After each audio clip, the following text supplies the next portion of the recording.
Services. The purpose of this meeting is to hear testimony on resolution number 180037. Members of the committee in attendance are Councilman Bill Greenlee and Councilwoman Maria Quiñones-Sánchez. And I wanted to ask Councilwoman Sanchez for opening remarks as the sponsor of the resolution.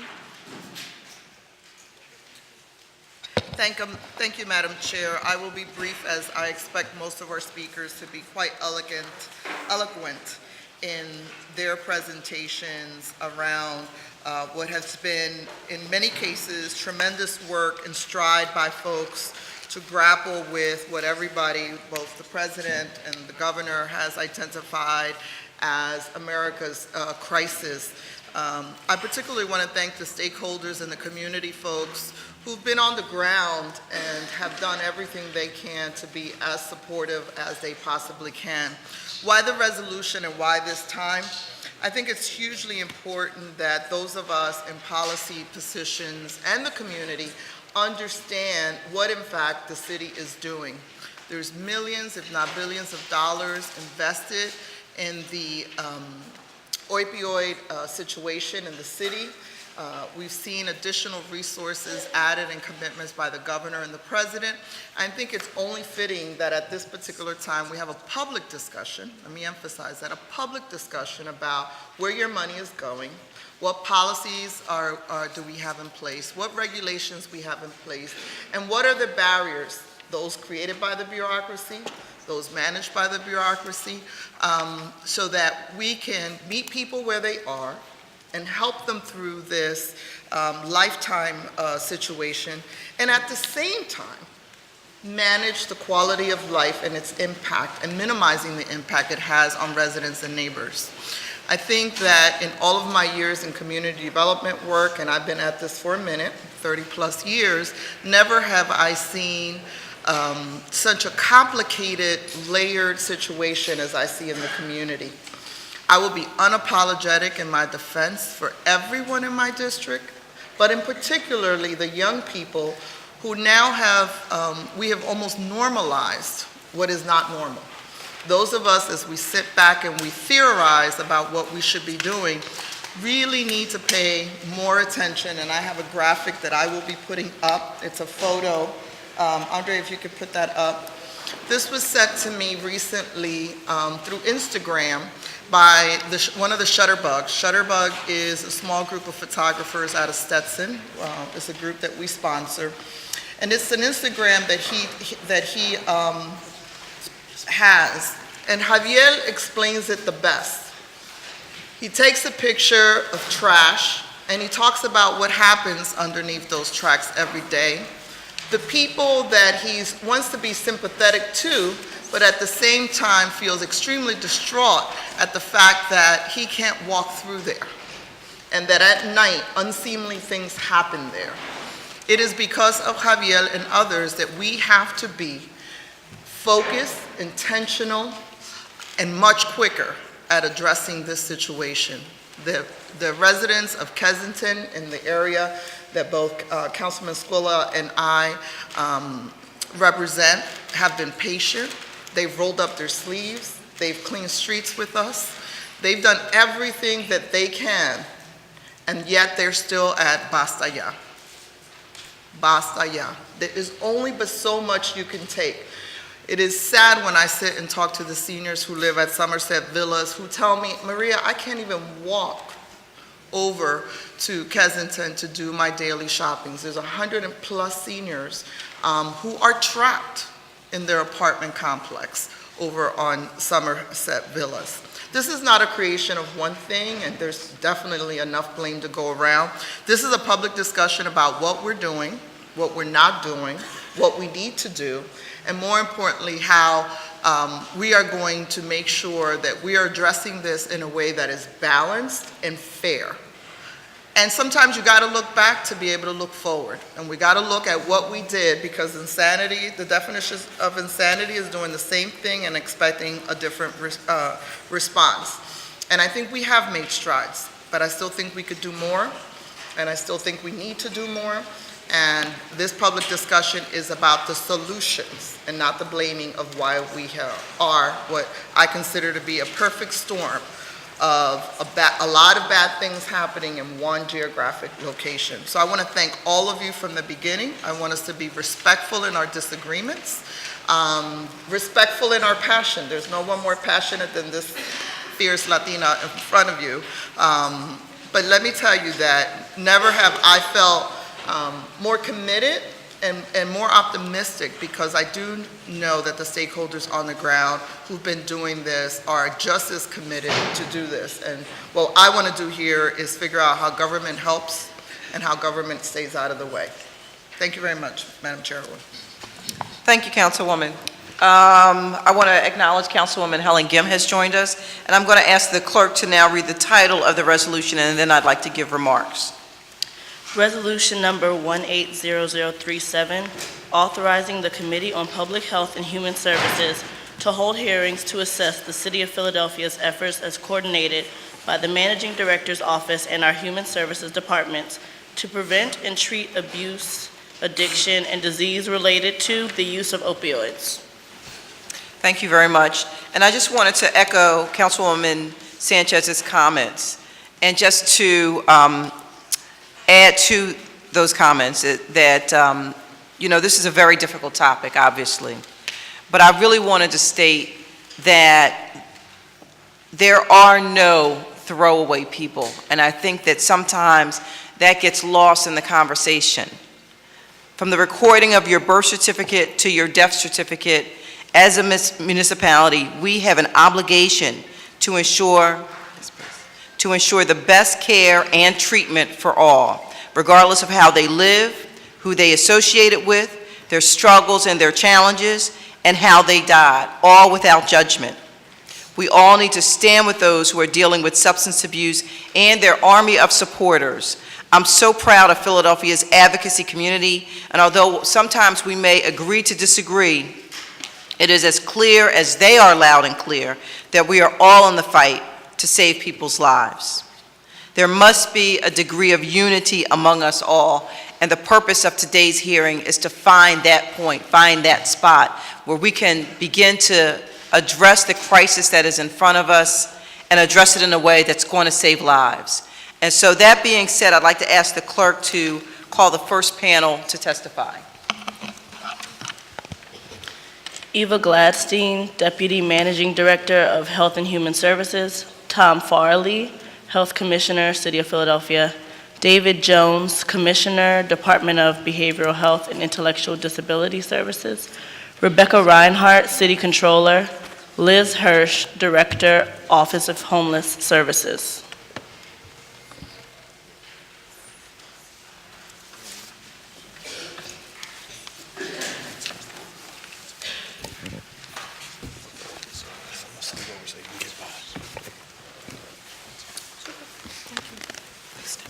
Good morning.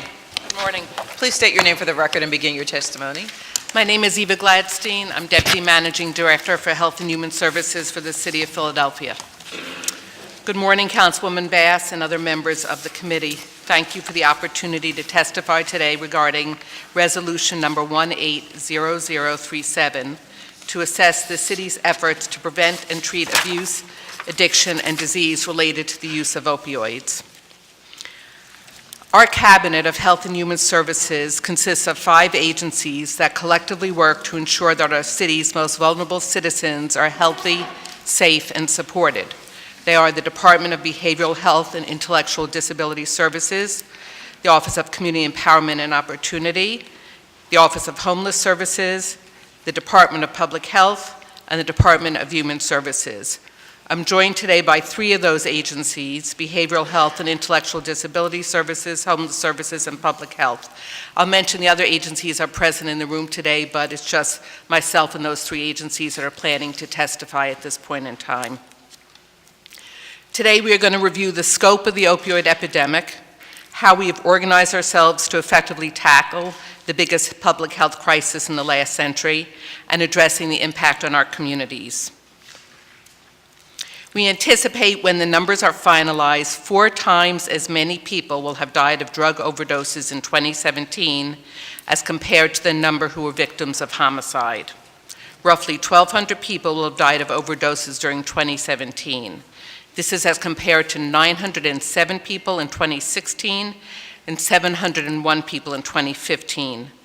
We know that about 80% of these deaths involved opioids.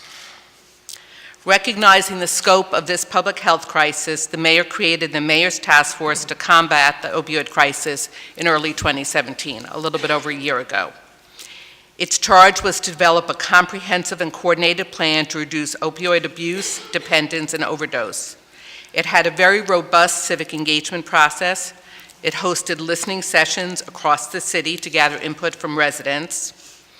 In addition, over 200 people actually participated either as a member of the task force or of one of its 4 working committees. All of the meetings were open to the public, and they were very well attended. We were pleased that Councilman O was able to participate as a representative of City Council in that task force. It completed its work in April, and we presented the final report to Mayor Kenny on May 19th. The report, and I just have one copy here, but we'll be happy to make available if members of council have not yet seen it, includes 18 recommendations. They're in the areas of prevention and education, treatment, overdose prevention, and the involvement of the criminal justice system. We've been working diligently to implement those recommendations. Our progress is reported in quarterly public meetings hosted by the Mayor's Executive Commission on Drugs and Alcohol. Again, those reports are posted publicly. They're available, and those meetings are welcome and open to the public.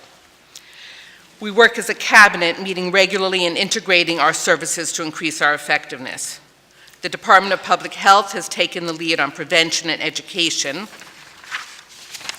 working with insurers, health systems, and doctors to slow down the momentum of the epidemic. They've also focused on harm reduction, specifically the distribution of naloxone, or as it's known, Narcan, which is the overdose antidote. Behavioral health has been working diligently on expanding its treatment continuum, engaging people and helping them get into treatment. I want to spend a minute here talking about our unique opportunity that we have as a city of Philadelphia regarding behavioral health services for people who are eligible for Medicaid. One of DBH's components is Community Behavioral Health, which we call CBH.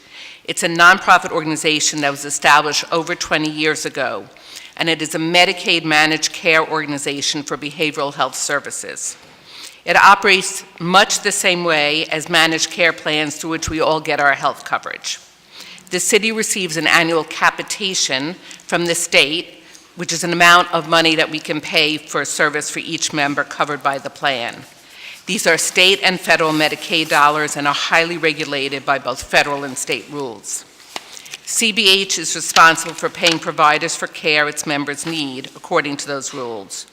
Like other managed care plans, CBH credentials the providers who participate in the network, negotiates rates with those providers, and manages the care of eligible members.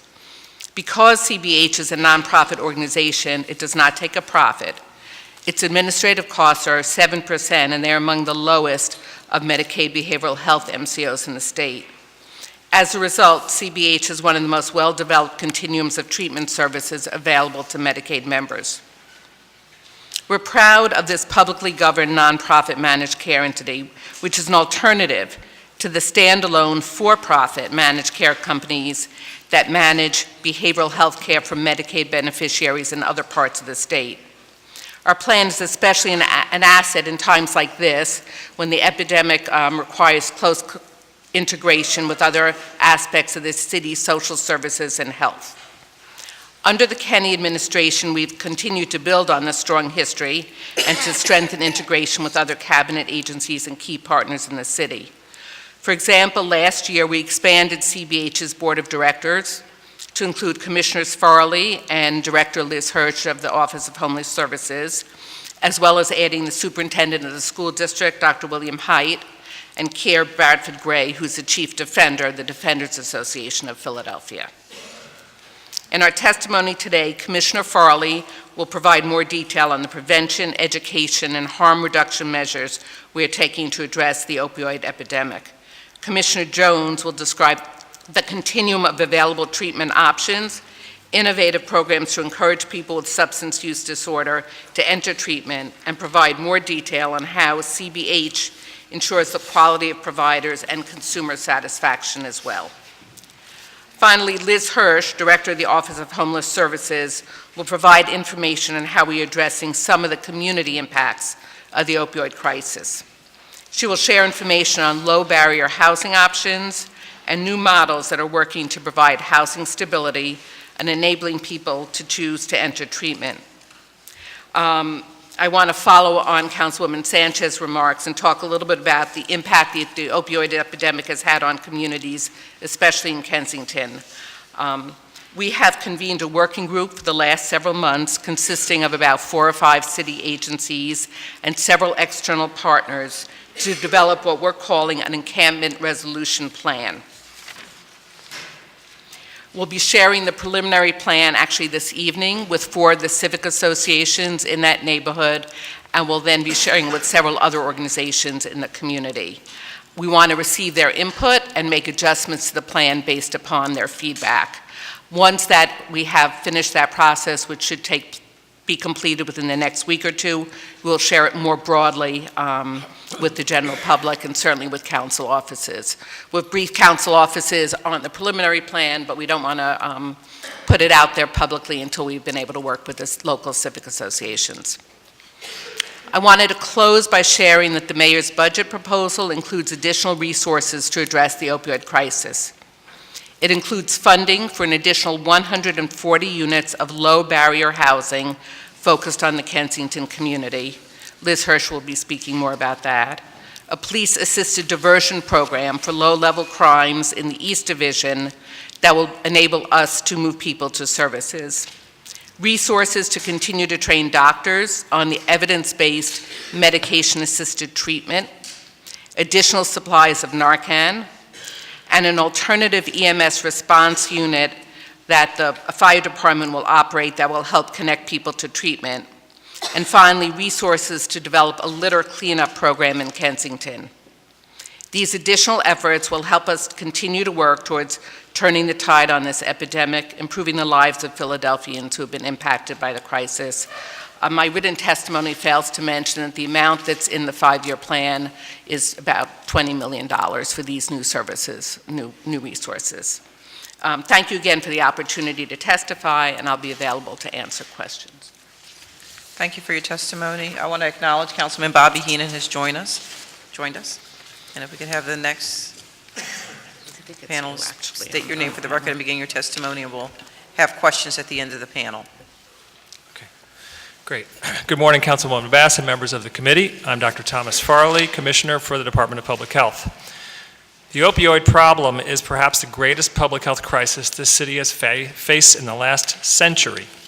As Deputy Managing Director Gladstein said, when we have finished compiling our data for 2017, we expect to have counted more than 1,200 people in Philadelphia dying of drug overdose, with more than 80% of those overdoses involving opioids, including prescription opioids, heroin, and fentanyl. Those overdose deaths have hit every demographic group in every corner of Philadelphia. For example, in the first 9 months of 2017 alone, we saw 569 overdose deaths in Caucasians, 248 overdose deaths in African Americans, and 126 overdose deaths in Hispanics. In every race and ethnic group, the number of deaths from drug overdose was far higher than the number of deaths from homicide. Every neighborhood in the city is hit hard. Of the overdose deaths that we mapped so far in 2017, Council District 8 has seen 66 overdose deaths, District 5 has seen 95 deaths, District 6 has seen 122 deaths, and District 7 has seen 287 deaths. No council district will have had fewer than 40 people who died of drug overdose in 2017. Even this number of overdose deaths represents just the tip of a huge iceberg of opioid use and addiction. We estimate that there between 50,000 and 70,000 persons in Philadelphia are currently using heroin. 168,000 people, or 1 in 7 adults, are currently taking prescription opioids, and nearly 500,000, or 1 in 3 adults, received a prescription for opioids in the previous 12 months. This crisis is fed by 3 problems. First, doctors and other healthcare providers, strongly encouraged by drug companies, are prescribing far too many opioids, causing many people to get addicted who otherwise would not. Second, according to DEA data, Philadelphia has the purest and cheapest heroin of all big cities in the nation. Third, street corner drug dealers are now distributing fentanyl, a highly potent synthetic opioid that is particularly addictive and deadly. The crisis has many manifestations and touches nearly everyone directly or indirectly. It has greatly increased the number of people who are addicted and need substance use treatment. It has increased the number of workers who have difficulty functioning because they're under the influence of drugs. It has increased the spread of hepatitis C from people sharing syringes. It has put strains on hospital emergency departments and EMS crews dealing with non-fatal overdoses. It has led to large increases in babies born addicted to opioids, which will further stress the child welfare system. It has led to increases in people who are living on the streets of Philadelphia and fed the homicide problem from drug dealers fighting over turf. There is no single solution to this crisis. Addressing the problem requires many actions by many organizations. The Philadelphia Department of Public Health is one of the city agencies implementing the 18 recommendations of the Mayor's Task Force on Opioids. To prevent people from becoming addicted, we are working to get medical professionals to reduce their prescribing of opioids. Our work includes mailing treatment guidelines to 16,000 physicians in the greater Philadelphia area, mailing dashboards to more than 2,600 prescribers that show how their prescribing compares to their peers, having staff visit over 1,300 prescribers in their offices to deliver clear recommendations on prescribing less, and working with every health care system in Philadelphia and every health insurer in Pennsylvania to discourage opioid prescribing by their health care providers. Paired with this work, we have run mass media campaigns directed to consumers called Don't Take the Risk, warning about the risks of opioids, even if a doctor prescribes these drugs. For people who are dependent on opioids, we are working with the Department of Behavioral Health and Intellectual Disability Services to expand medication-assisted treatment by physicians. The specialized substance use treatment system will need to be supplemented by MAT offered in medical practices if we are to reach everyone who needs treatment. My department is also working with the Department of Behavioral Health and Intellectual Disability Services on overdose prevention and harm reduction. We provide funding to Prevention Point for their work to prevent HIV and prevent overdoses. We distribute the opioid antidote naloxone to many different organizations that either use it to revive people or give it to drug users and people in contact with them. This fiscal year, we have already distributed over 28,000 doses of naloxone. And this week, we are launching a media campaign encouraging everyone to carry naloxone. I'm available to answer any of your questions. Okay. Thank you very much, Commissioner. And if you would state your name for the record and begin your testimony. David T. Jones. Again, good morning, Chairwoman Cindy Bass, Vice Chairwoman Maria Quiñones-Sánchez, members of the Committee on Public Health and Human Services. Again, I am David T. Jones, Commissioner of the Department of Behavioral Health and Intellectual Disability Services. Thank you for the opportunity to testify in response to Resolution Number 180037. DBHIDS is responsible for oversight of a provider network that serves children, youth, adults, and families in Philadelphia with behavioral health challenges and/or intellectual disabilities. Today's testimony will focus on the following three areas: DBHIDS's response to the opioid epidemic, the treatment continuum with a focus on substance use disorder and access points, quality oversight of the DBHIDS provider network. Much of this work is centered at Community Behavioral Health, which, as Eva described, is a city-governed, nonprofit managed care entity that delivers behavioral health for Medicaid-eligible individuals. DBH also manages services for individuals who are uninsured. Our work touches many lives. Both national and Philadelphia data indicates that 1 in 5 people experience some form of mental illness and/or substance use disorder. In calendar year 2016, Community Behavioral Health had nearly 700,000 members enrolled in Medicaid, nearly half of all Philadelphians. Of those who were enrolled in Medicaid or uninsured, 170,000 were directly served by DBHIDS, which is 24% of those enrolled. This is consistent with national rates of behavioral health services utilization. Regarding the opioid epidemic, you've heard already from others about the unprecedented magnitude of the crisis. I will just underscore that and say that ensuring that individuals who have opioid use disorder having access to treatment is among my highest priorities as Commissioner, as well as for the Department as a whole. We are making progress. In calendar year 2016, more than 26,000 individuals participated in substance use disorder treatment services, and about 14,000 of whom were retreated for opioid use disorder. To give you a sense of the size of our network, CBH contracts with over 175 separate clinical programs and service locations, and if you look at a department more widely, it's over 200 providers. These contracted entities comprise over 2,000 beds, including inpatient hospitalization programs, residential programs for rehabilitation and detoxification, and halfway houses. In addition to the bed-based services, CBH also offers its members services of varying levels of intensity within ambulatory and community-based settings.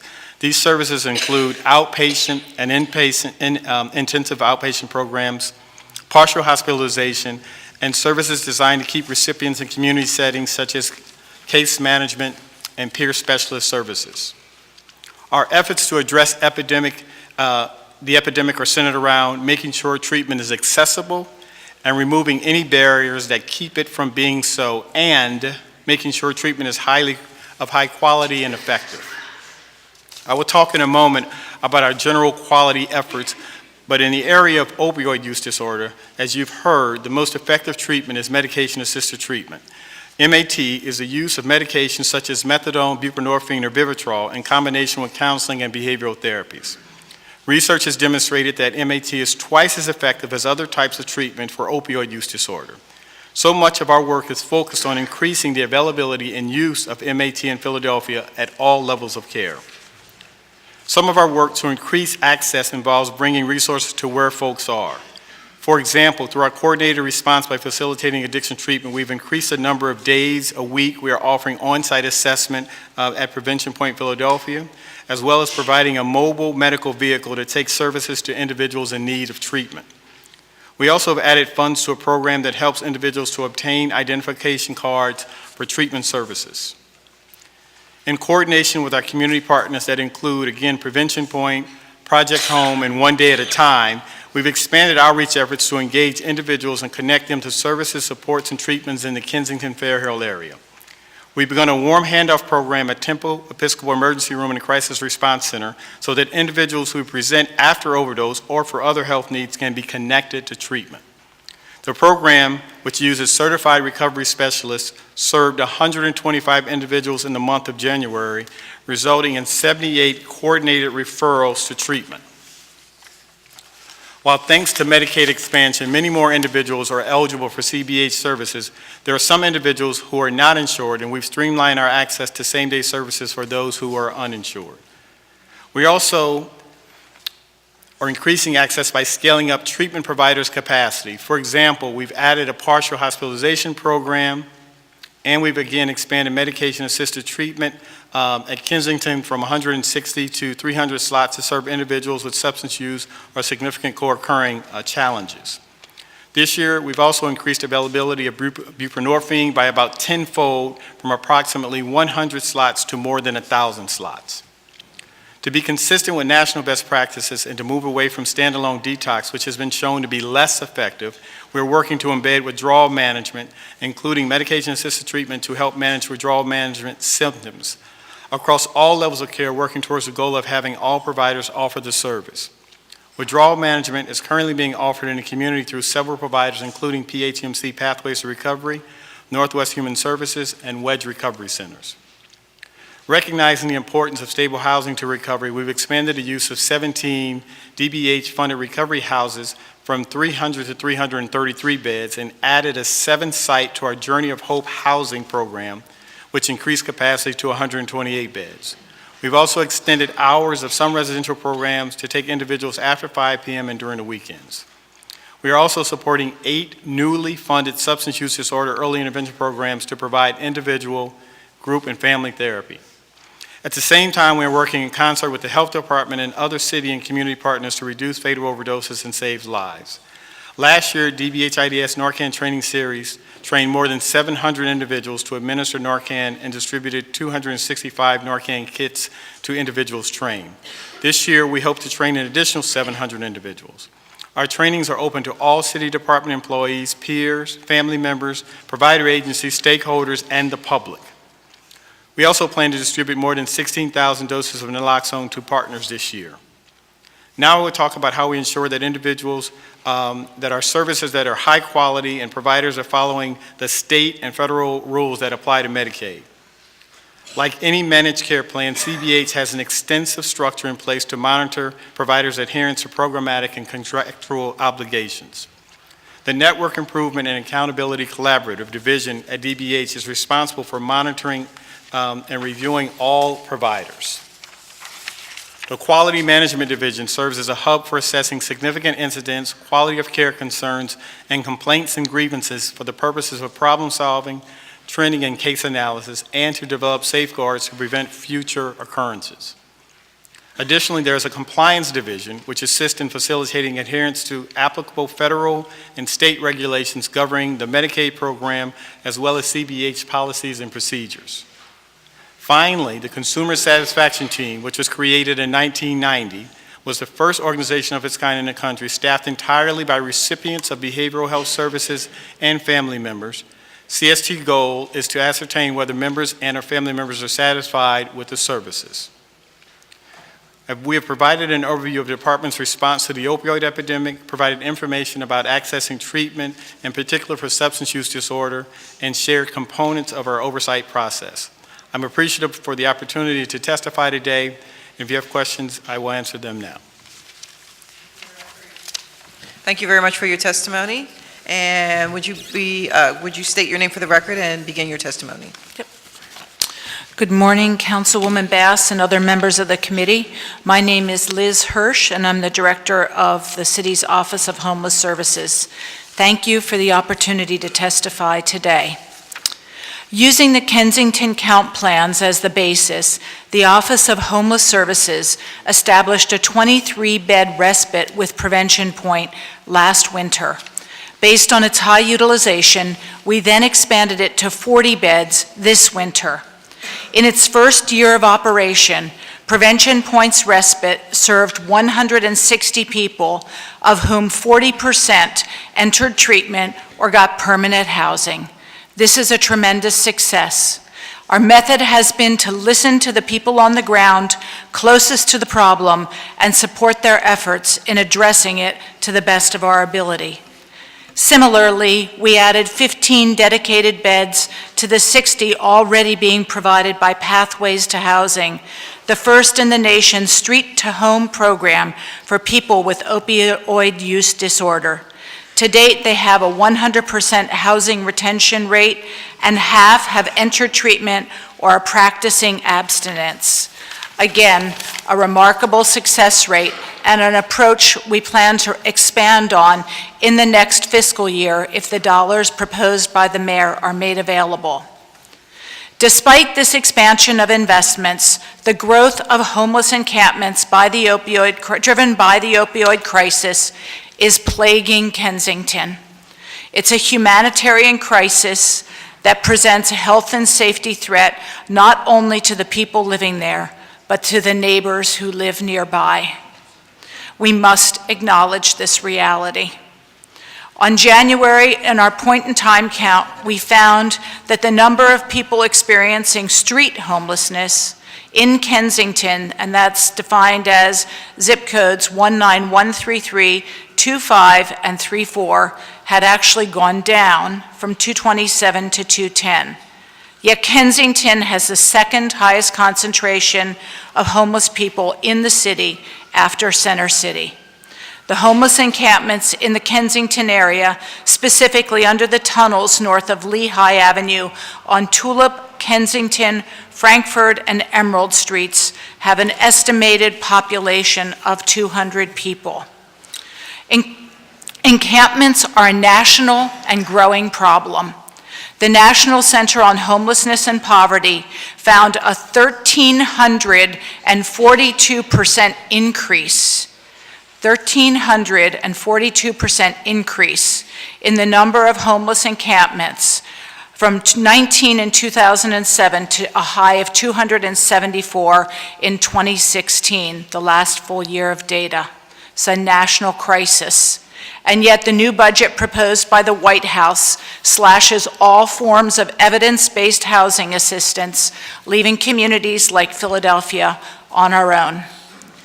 Working in a coordinated effort with partners throughout the city, we have taken a number of steps to manage this dire situation so far, and I want to acknowledge again that we are also frustrated and know that it's not enough. Under the leadership of the Eastern Division Police Inspector Ray Convery, he established a homeless detail, a small group of officers dedicated entirely to the homeless encampment. This is based on the model in Center City, replicates that successful model. They do a nightly count of people sleeping, weekly cleanups, and have a constant presence in the community. Deploying the combined push and pull of the police officers and the homeless outreach teams, the people in the encampments were asked to move to one side of each street to allow the neighbors safe passage. This arrangement was the suggestion of the Somerset Neighbors for Better Living to enable neighbors to walk through the tunnels without going into the street. While it is progress, it is far from the resolution needed. The Streets Department has increased to twice weekly trash pickups, and encampment residents have been provided with trash containment supplies. At the neighbors' request, L&I has also inspected all the local scrap metal collectors, and one has closed down. Scrap metal is a source of income often used for drug purchase that leads to petty theft in the neighborhood and has been a cause of considerable concern.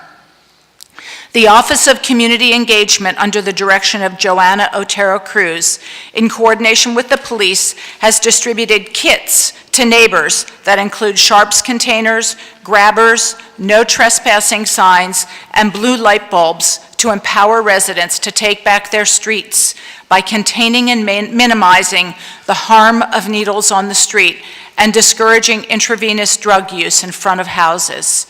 This also enables the police to enforce no trespassing laws. In addition, our office is aggressively pursuing an additional 80 respite beds. Respite is about a 40-bed, small, low-barrier place in the community for people experiencing homelessness, and in this case specifically opioid use disorder, to come in and be cared for. They can enter without ID, and drug testing is not required, although they are not allowed to bring in their works or to bring in weapons. This model is based loosely on the safe haven pioneered in the 1990s by Project Home and supported by DBH IDS. The respite uses a housing first model. While many of us wish that those in the encampments would seek treatment first, experience is showing us that sometimes providing housing first is a better option. We have found that when people have a place to come in to get warm or cool, fed, medical care, feel safe and comfortable, then they can start to make plans and think about their future. Based on the success of this model, we have aggressively pursued a second respite in the neighborhood. It's taken several months to identify a site as the community is divided. Some believe that Kensington is already a magnet and that any new respite should be sited elsewhere, while others are clamoring for more beds. We analyzed the number of homeless facilities in the neighborhood and found that it is actually quite underserved. There is one shelter, and that's the one we established last year. Today, we are pleased to report that Impact Services is in the final stages of negotiating a lease to provide 40 more respite beds operated by Prevention Point. And again, as I mentioned, our goal is to add 60 more housing first units next year.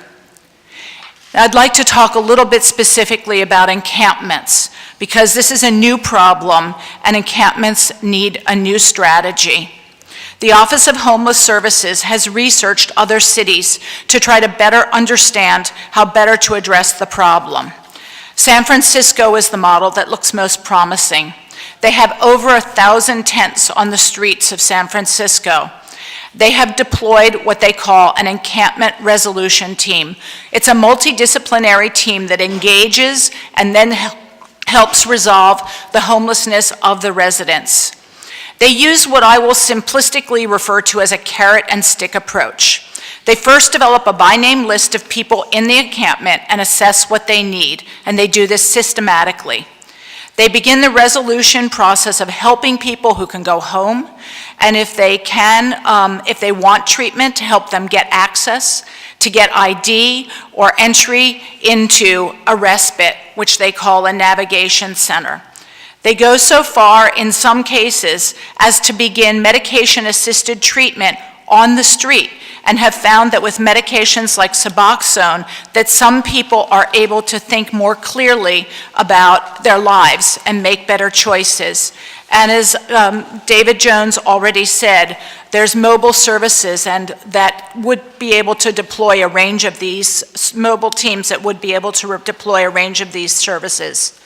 The Navigation Center offers a range of services with easy access.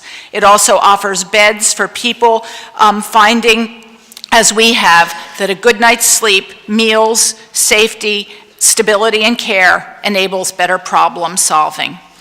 And in the final stages of the encampment resolution team, what they do is the police come in and notify people that the encampment will be permanently closed down. And they have found that this has been successful. And again, bear in mind that this only works if the services have been available and made available to meet those individual needs through that process. As a result, in San Francisco, they're seeing about a 65% success rate in people accepting safety off the streets. 25% of those have exited homelessness, and they've seen an 85% reduction in tents. Today in San Francisco, they've resolved 23 encampments comprised of 944 people. Obviously, additional resources have been deployed to achieve this success. And as Eva mentioned, we are working with our partners at DBH, the police, and the managing director's office to establish an encampment resolution and deploy the new prevention point site as our navigation center. And as Eva said, we can't move forward and make this plan, we can't fully develop this plan or make it public until we have shared it with the civic associations, and we are beginning that process tonight. We tried to do it last Wednesday, but everybody knows about the snow. We're also going to need everyone's help in the community, throughout the broader community, to redirect their generous contributions away from the encampments and provide the meals, move-in kits, furniture, clothing to help people transition to more stable housing situations. We're developing a list of what our providers can use in the hopes that everyone can help. It is abundantly clear that we can't solve this problem alone. That concludes my testimony. Thank you again for this opportunity, and I will remain available to answer questions. Thank you very much for your testimony. Councilwoman Sanchez? Thank you. And again, as I said from the beginning, I know that particularly over this administration's term, we've seen a very aggressive approach to resolving these issues. But I want to go back a little bit before we move forward. And I think one of the most critical points of this is understanding how we got here around some of the, what Dr. Evans used to call a saturation of services, particularly in the Kensington area. Over the last 4 years, the federal government has closed several mental health organizations in this immediate area because of medical fraud and non-compliance issues. I'd like to talk a little bit about what DBH has done, is doing, has changed to address the issue of quality providers in light of this federal intervention that was necessary. Thank you, Councilwoman Sanchez. So just to start, I think a couple of points I think are important to make. One is that while what we try to do is make sure that we right-size the service array for a particular community. And so while I think the perception was that there was really kind of maybe a saturation, in fact, what we have known is that for the 10 districts, in fact, you guys, your district is right in the middle. And so we actually have always felt like that we needed to make sure that we were being as responsive to the members' needs as possible. Second, just another point of clarity is that when we actually have worked with providers who have had challenges, although there may have been federal intervention, it was really our decision ultimately to ask them to leave the network. And so that has been the process that continues. The other thing is that we continue first and foremost to make sure. Can we, before you move forward, can Yes. we talk a little bit around that decision-making Yep. process, right? So Eva mentioned that the board has been kind of reconstituted and members have been added. Who selects the board of CBH? So the board's, the process is really one that is delineated in the bylaws of community behavioral health, and essentially the mayor, through those bylaws, appoints a number of ex officios, and those ex officios were defined as you heard Eva speak of. So they have included, for example, as the commissioner, I am the chair of the board for community behavioral health. You actually also have the deputy managing director, Eva Gladstein. You have the commissioner for DHS. You have both commissioners to my left and to my right, Commissioner Farley, and then Commissioner from Office of Homeless Services, Liz. And then we've expanded again to include the superintendent.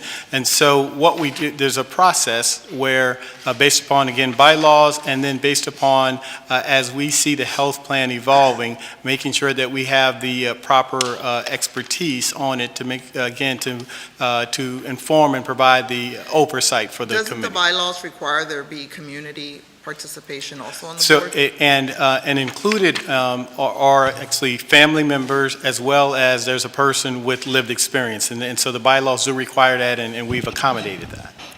So those folks are available? Those folks are is this on a active on the website? committee. Is this on a website that people could readily see? So that information is included within, if you go on the website within CBH's, the bylaws, although I will tell you we have been amending those, updating those. That information certainly can be available. Are those board meetings public? Those board meetings, the information that comes out of that board meeting is public information. So if there is a request, and we certainly have shared minutes as that information has been requested, and we will certainly continue to do so. So you're not required by law, as all the other boards and quasi-organizations, to have public board meetings? So the bylaws don't necessarily dictate that it is a public, but it does again dictate that the minutes coming out of the meetings be shared. So were the minutes posted also on the website? The minutes again are made available. They're not consistently posted on the website. Okay.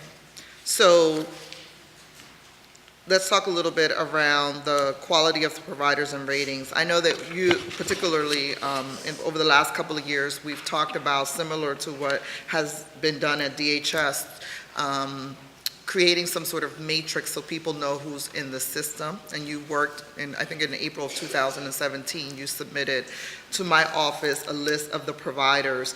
Is there an easy way for folks to see who are the providers, how much money they get, and what they're contracted to do? Yeah, so I think that we go through, as I mentioned, in terms of kind of quality oversight, through the Network Improvement and Accountability Collaborative, a process where the providers in our network are credentialed. And so that credentialing typically takes the form of either a 6-month, a year, 2 or 3 year.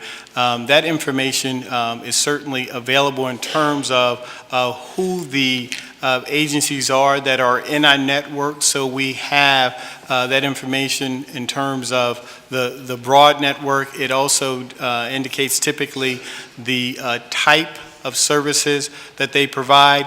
We actually at this point don't necessarily have, though, a rating scale for each of those providers.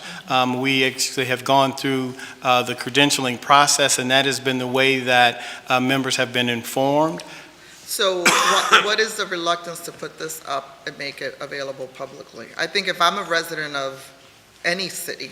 As a council person, this is a question I've been asking for 10 years. Why are we so reluctant to share this information publicly about who's being funded to do what, how they're credentialed, if they're under review, if they're not meeting their credential status? Why can't we make that public? Yeah, so again, I think the information around credentialing has been made public. I think that we have a sense as to where people's status.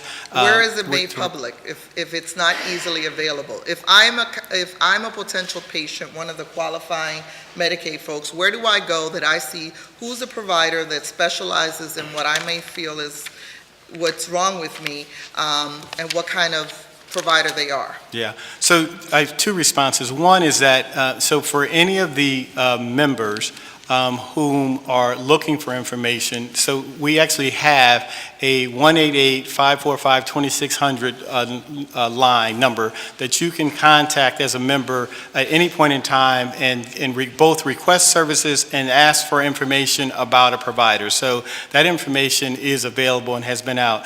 Again, in terms of a credentialing process, that information through our network development is also available, and so you can contact through that 188 number, member services, and ask for network development, and again, get information specifically about a provider.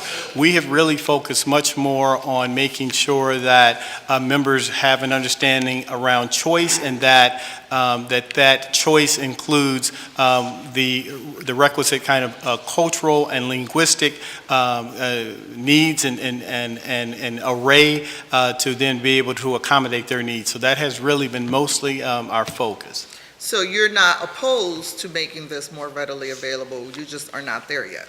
So I think that we continue to explore ways that we can make the network of providers more transparent to our members, and certainly we, explore and look for strategies where to accommodate that. Is that a yes or a no? So I think that, again, I think we continue to be open to exploring what makes makes it easier for providers to be able to access the network. So it's a yes, we're open to the idea. And I think it's important that people know who are nonprofits, who are for-profits, what the board leaderships look like, who's making the decision. Is there a reluctance by the administration to allow your board meetings and your decision-making process to be public?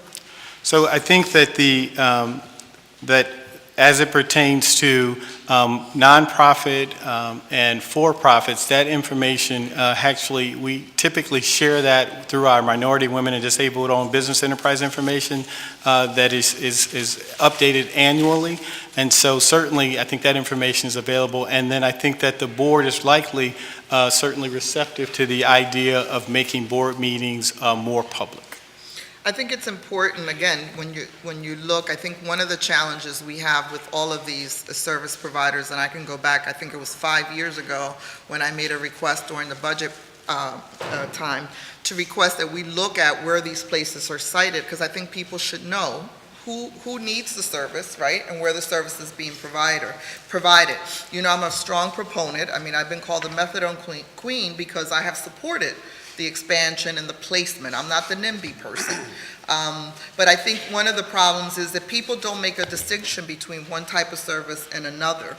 And when we assure residents that 65% of the folks receiving those services can walk there, I think people are more accepting to what's going on versus some of the things that we see with Ethan Gerard and others, where people feel those types of services, when you have 3,000 people coming to one service provider, as disruptive. And so to the extent that people are aware of who are the providers in the community, I think it's just better for all of us, right? People need to know.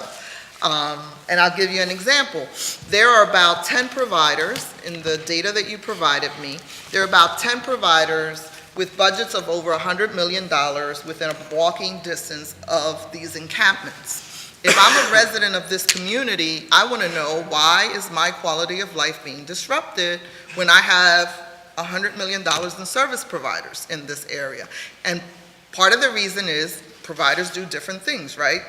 But people don't know how to make that distinction. So how do we get people to support us if we're not being public, if we're not being transparent, if we're not telling people how people get credentialed, if we're not telling people who are the service providers that are problematic, may have issues with their credentialing. I think this is important. I think there's a stigma attached to Kensington, and in particular, the barrio, around these service providers, because they close up and then another sign goes up. Multicultural Services closed 3 years ago. There's a new sign up there that says Suboxone. I have no idea who they are. Yeah.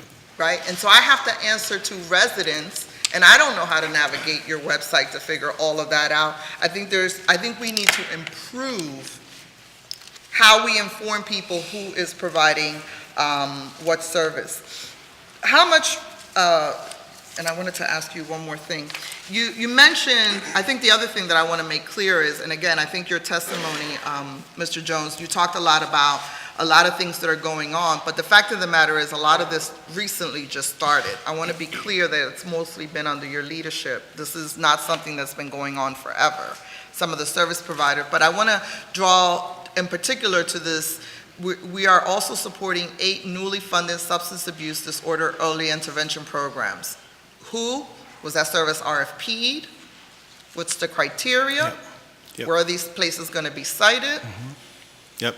So I want to speak to a number of things you raised, Councilwoman Sanchez. First of all, I did want to go back and also say that on our website, within the network of care, it does actually also list our providers and the type of services. And then as it pertains to quality, also on our website, we actually have information around evidence-based practices. And so what we've tried to do is to not only make sure that members have access to treatment, but they actually have access to high quality treatment. And so it actually lists the providers on our network who are implementing various types of evidence-based practices, so that family members who may, for example, want to participate in cognitive behavioral therapy, as an example, can go on the website, find out that, X provider has clinicians trained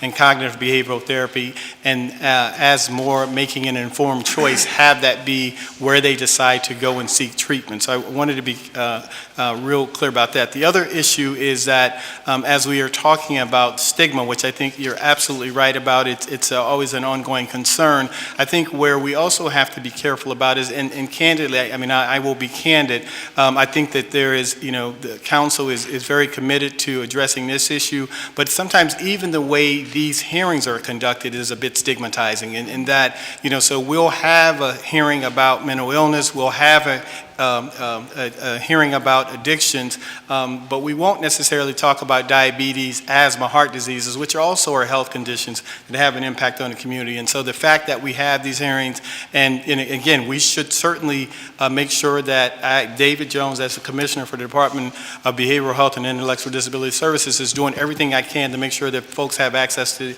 these services, but not in a way that makes it look like something's wrong with folks, or that just the illnesses in themselves are stigmatizing. That's why the issue of the epicenter being in Kensington is so problematic, because if you want to destigmatize it, you can't continue to concentrate all of this stuff in one area, because that doesn't help. Well, and I think it's the point you made too, though, which is it's the balance of putting it in a place where if individuals want to seek treatment, that it's accessible, but without it being so overwhelming that, you have so many centers. We try to be very conscientious about, again, making sure that members have choice and that they also can access services. And so it's a fine balance, and that's what we try to achieve. And we try to achieve that in working with you all, as well as obviously working with family members. I also wanted to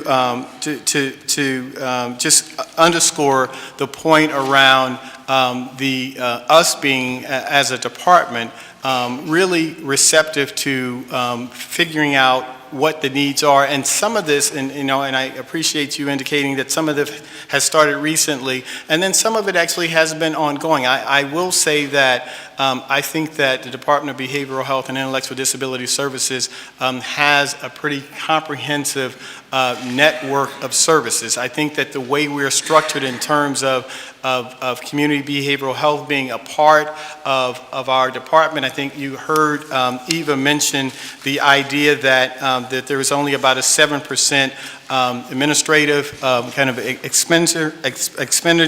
But the other thing that we do is there is no other health plan, or very few health plans in the country that does not retain profit. Community behavioral health retains no profit. And in fact, when they manage well, within 3%, that goes back into Philadelphia. So it's a reinvestment of services and support. So then we're able to figure out kind of what are those additional services that are needed and make a reinvestment in the community. And then, if I can make this final point, the only other thing I would say is that 93 cents out of every dollar is spent on medical expenses. And again, that doesn't happen anyplace else in the country. And so I just want to emphasize that, I mean, that's the commitment that the department has to serving Philadelphia.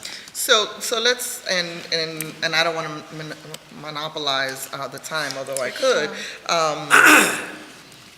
Real quickly, because I think it's important, going back to decision making, the fact is that we have, in particular in those budgets, you have program money, you have fee-for-service money, and you have this reinvestment. And again, when I look at the data and how it's presented to us, different providers get different money, and there doesn't seem to be a matrix for that. And you talked about evidence-based programming. Are you funding stuff that's not evidence-based programming? And what is the correlation between, again, I want to learn lessons learned. We've closed 4 centers there, right? I mean, one of them that is closing down March 31st is at the foot of Gurney Street. There's a correlation there between the pipeline of new addiction and what we're doing, and that's what I want to learn. What did we miss? What are we missing in the connectivity between the service providers that we're shutting down, who are losing their license, and some of the challenges that we face in the community? Yeah. So just to, again, you continue to ask very good questions, and I'm trying to respond to all of them as much as possible. So there really is a pretty, I think, a fairly predictable algorithm to our funding around. So, we actually have, as we've indicated, Medicaid dollars that come in. Medicaid dollars, that's the largest percentage of our spend. And so, it ends up being somewhere around 80% of our dollars are Medicaid dollars. And then we probably have, just in terms of how we spend, so we spend on folks who are eligible for Medicaid, and then there's probably another 10 or so percent for uninsured, and then obviously we have the folks who have intellectual disability services and EI, and that kind of accounts for some of our other spending. So that's actually fairly predictable. And then you asked, I mean, so we certainly try to the extent possible, ensure that most of our funding is supporting where there's evidence-based. Now, certainly there are services that are being developed that are more evidence-informed. They haven't necessarily gone through the scientific scrutiny to become evidence-based, but they're evidence-informed, and we try to support those as well. So I think that is a process. And then as it pertains to where agencies are coming up, again, we try to look at Philadelphia broadly, recognize where there are services, where the service need is most consistent, and then look across our service array and bring up the services that are needed. So, for example, I mentioned that we have, we brought up partial hospitalization program for people with substance use disorder.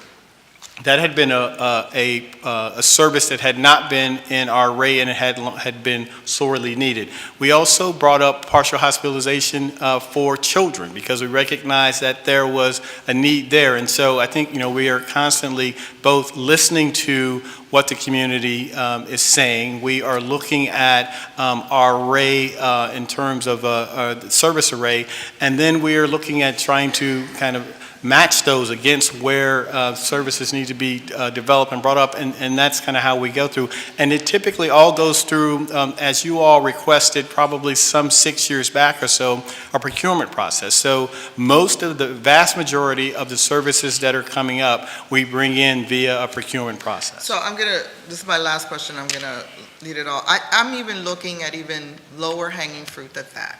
How does anybody have 15,000 patients in an extended house front? Real basic. Yeah. Right? Multicultural was one house, and then they bought the other house, and then it's two houses, and there's 15,000 patients. I'm even looking at lower hanging fruit than that. How is it that these places that we've closed down, what are the points where you start saying, wait a minute, where's the quality? Right. When you have thousands of people being, I call them the storefronts, right? In this little storefront office, 6,000 patients, 10,000 patients. At what point does that not ring a bell that there's a problem? Sure. So again, I think that part of the process is that we have through even compliance now, that we are probably taking a closer look and really benefiting from lessons learned, is we've actually developed what I think we refer to as our special investigation unit. And so what we know is that the best information as it pertains to a provider that may have a large member enrollment is that hearing from the community around that provider and those concerns, or even wait times or challenges like that. And so I think what we're doing and what we're doing more recently is certainly taking a look at those situations where there is, again, high member enrollment. I'm not necessarily aware of like the numbers that you just mentioned, but certainly, we once it reaches a certain threshold, I think we certainly are trying to use tips from the community to take a deeper look at those providers. Madam Chair, I don't want to manipulate, I want to get into the homeless stuff, but I will defer to my colleagues for right now. Okay, we'll come back around. I do have a question, though, to follow up on the Councilwoman's questions. And as you were talking, you mentioned that the network of care was on your website that lists who the providers were, because I think that that's really critical. I was on my phone, I can't find it anywhere. Okay. And so I think that, if you can find that information and make it available to the committee and to the public, I think that would be really helpful. One of the big problems that we have is that there's a lot of tax money that's being spent, and people want to know where it's going. I want to know where it's going.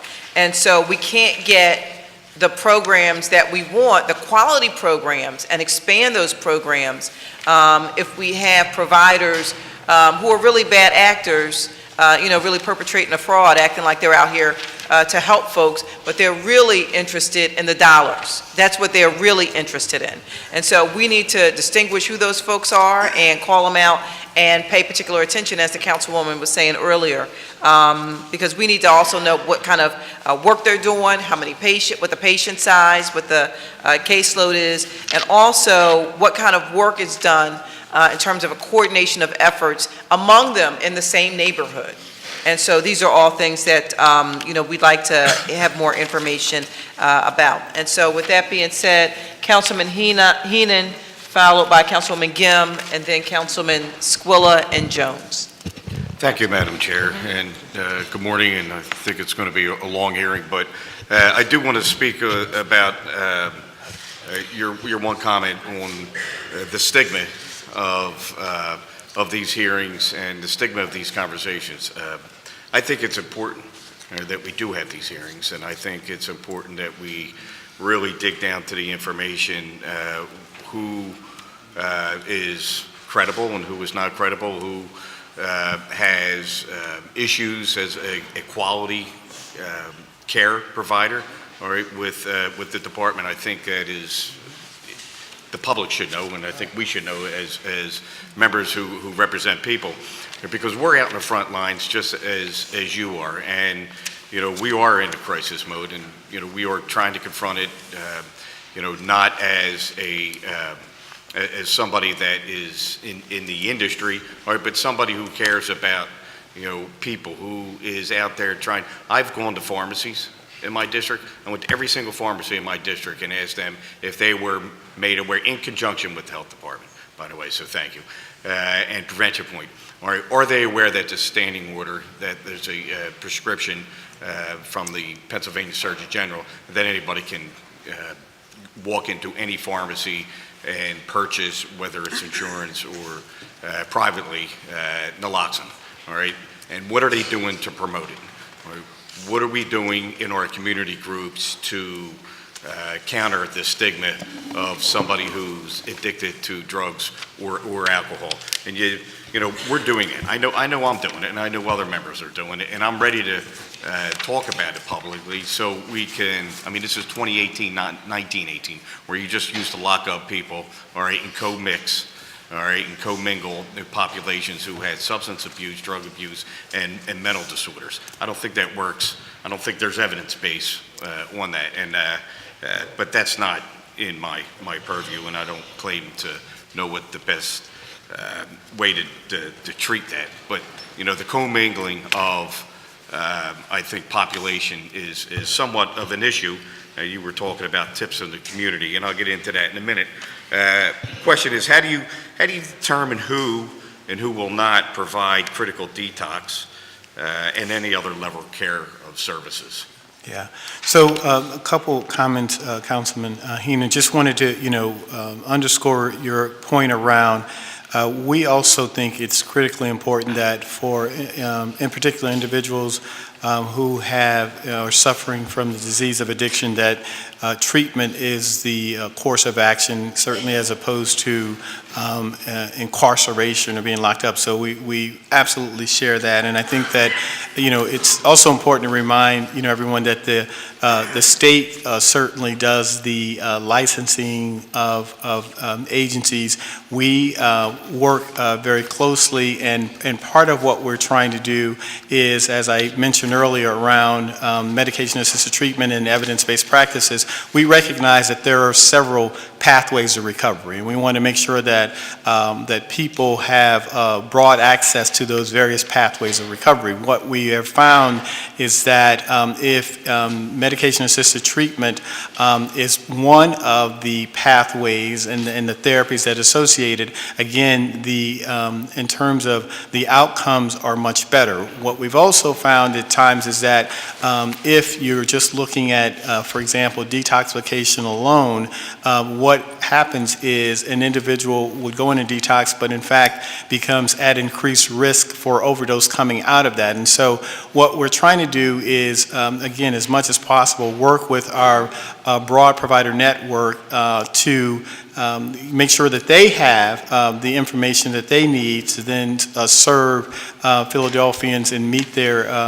particularly substance use disorder needs well. And so we've done a lot of work throughout to make sure that the information around medication-assisted treatment is being included, again, within each level of care, so that individuals who go through the treatment process don't necessarily have to just enter through a detoxification door. I think that's kind of the evolution of how treatment services are being provided, and that's and certainly that's what we're committed to. And so, we're working with the providers to share that information and to achieve those outcomes. And you mentioned MAT. Yes. After the word but. All right, so before but, you had mentioned that there are other providers and there are other methods of treatment that some tips from the communities may have had some positive outcomes with some other wraparound services. And, for me, having that choice, as you had mentioned, I think is kind of important. This way, a client somebody would come into a detox, right?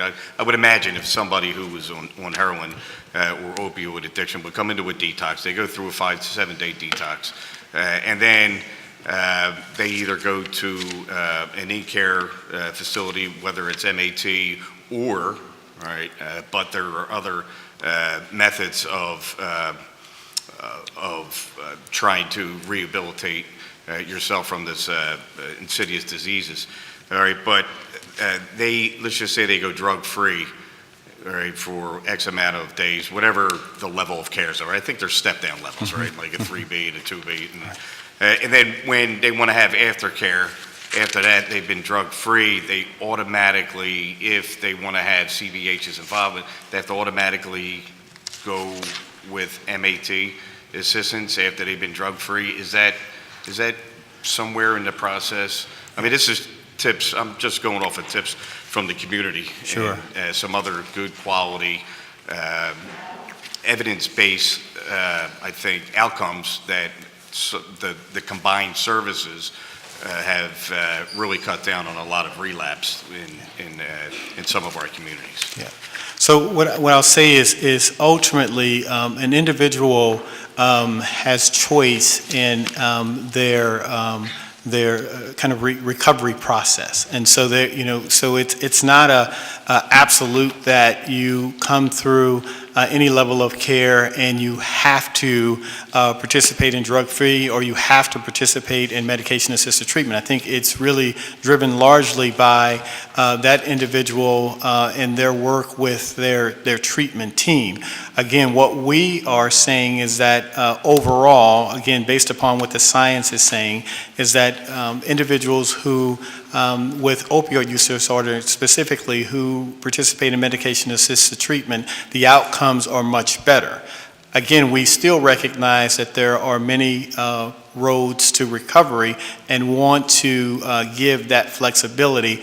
We just are saying percentages-wise, again, participating in MAT has generated better results in terms of longer recovery, and we want to and are, again, sharing that information around kind of the science and the outcomes, and that's how it works. But just to go where I began, which is ultimately each individual has the opportunity to make a decision for their recovery process. Right, and and that I'm glad to hear that obviously the individual has the choice.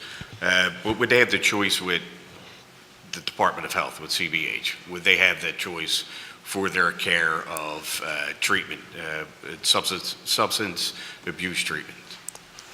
So within our network, and I think that again they have the choice. What we are saying within our network, because there's a little nuance in the question that you're asking, certainly, right? I mean, evidence base is also evolving as well. All right, just as you said that the types of evidence-based MAT treatments have evolved. Is that correct? So medication-assisted treatment has become an evidence-based practice, right. But it has evolved as well, right? Just as we are moving towards an MAT, I'm not going to say mandate, but maybe the percentages are higher. But it's also evolving, all right? Same as other choices. So certainly the idea of how we and what we encourage and expect in our network, that continues, yes, to evolve based upon the information and the science. Okay, what is withdrawal management? I couldn't hear you. What is withdrawal management? So withdrawal management essentially is the process by, as you were talking about detoxification, so as you are going through detoxification, or I would say withdrawal management of the chemical that you're on, that could happen in a different level of care, as opposed to it just being that you go through detoxification to kind of detox from the chemical that you were on and then go into treatment. That we're suggesting that, for example, that can happen while you are in an intensive outpatient program, and that you then are having that treatment and those therapies paired with medication-assisted treatment, that can happen kind of, as opposed to it being a three-step process, it becomes much more of a one or two.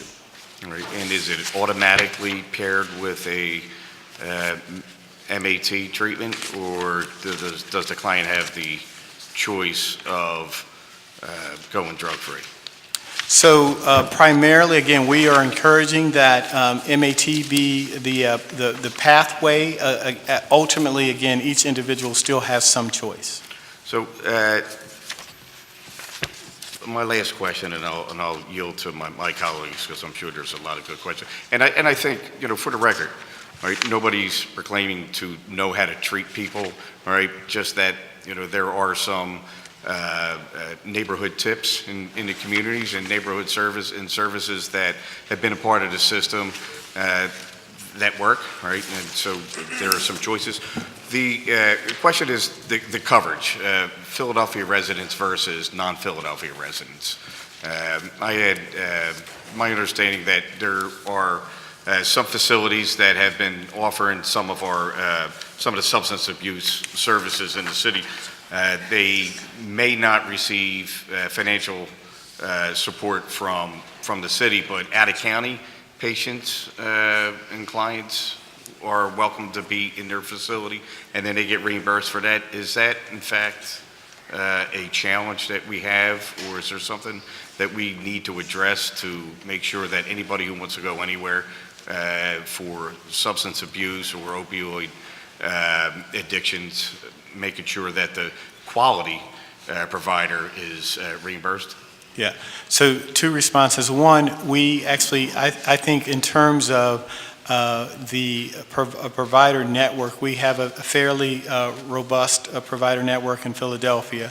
And if you are enrolled in Medicaid in Philadelphia, then actually it would be us as the CBH, and specifically, but the department broadly, as the payer for services. If you go, so if another individual, this is an arbitrary example, is enrolled with Magellan and they come in to the city, then Magellan really would still continue to be their payer. And so, based upon where your place of residence is, as it pertains to Medicaid, is who the payer is. Okay. All right, well, I'll yield for another time. Thanks. Thank you, Councilman. Before we go to Councilwoman Gim, I just had a quick question. So one of the things I realized as I was sitting here and after going through your testimonies is that when we talk about what the city is doing to address opioid addiction and heroin addiction, no one mentions safe injection sites. Is that still on the table? Is that still something the As city we intends? announced at the end of January that we were at the very beginning of the process, that we did not anticipate that the city would either operate or fund a comprehensive user engagement site. So it has not been mentioned today for that reason.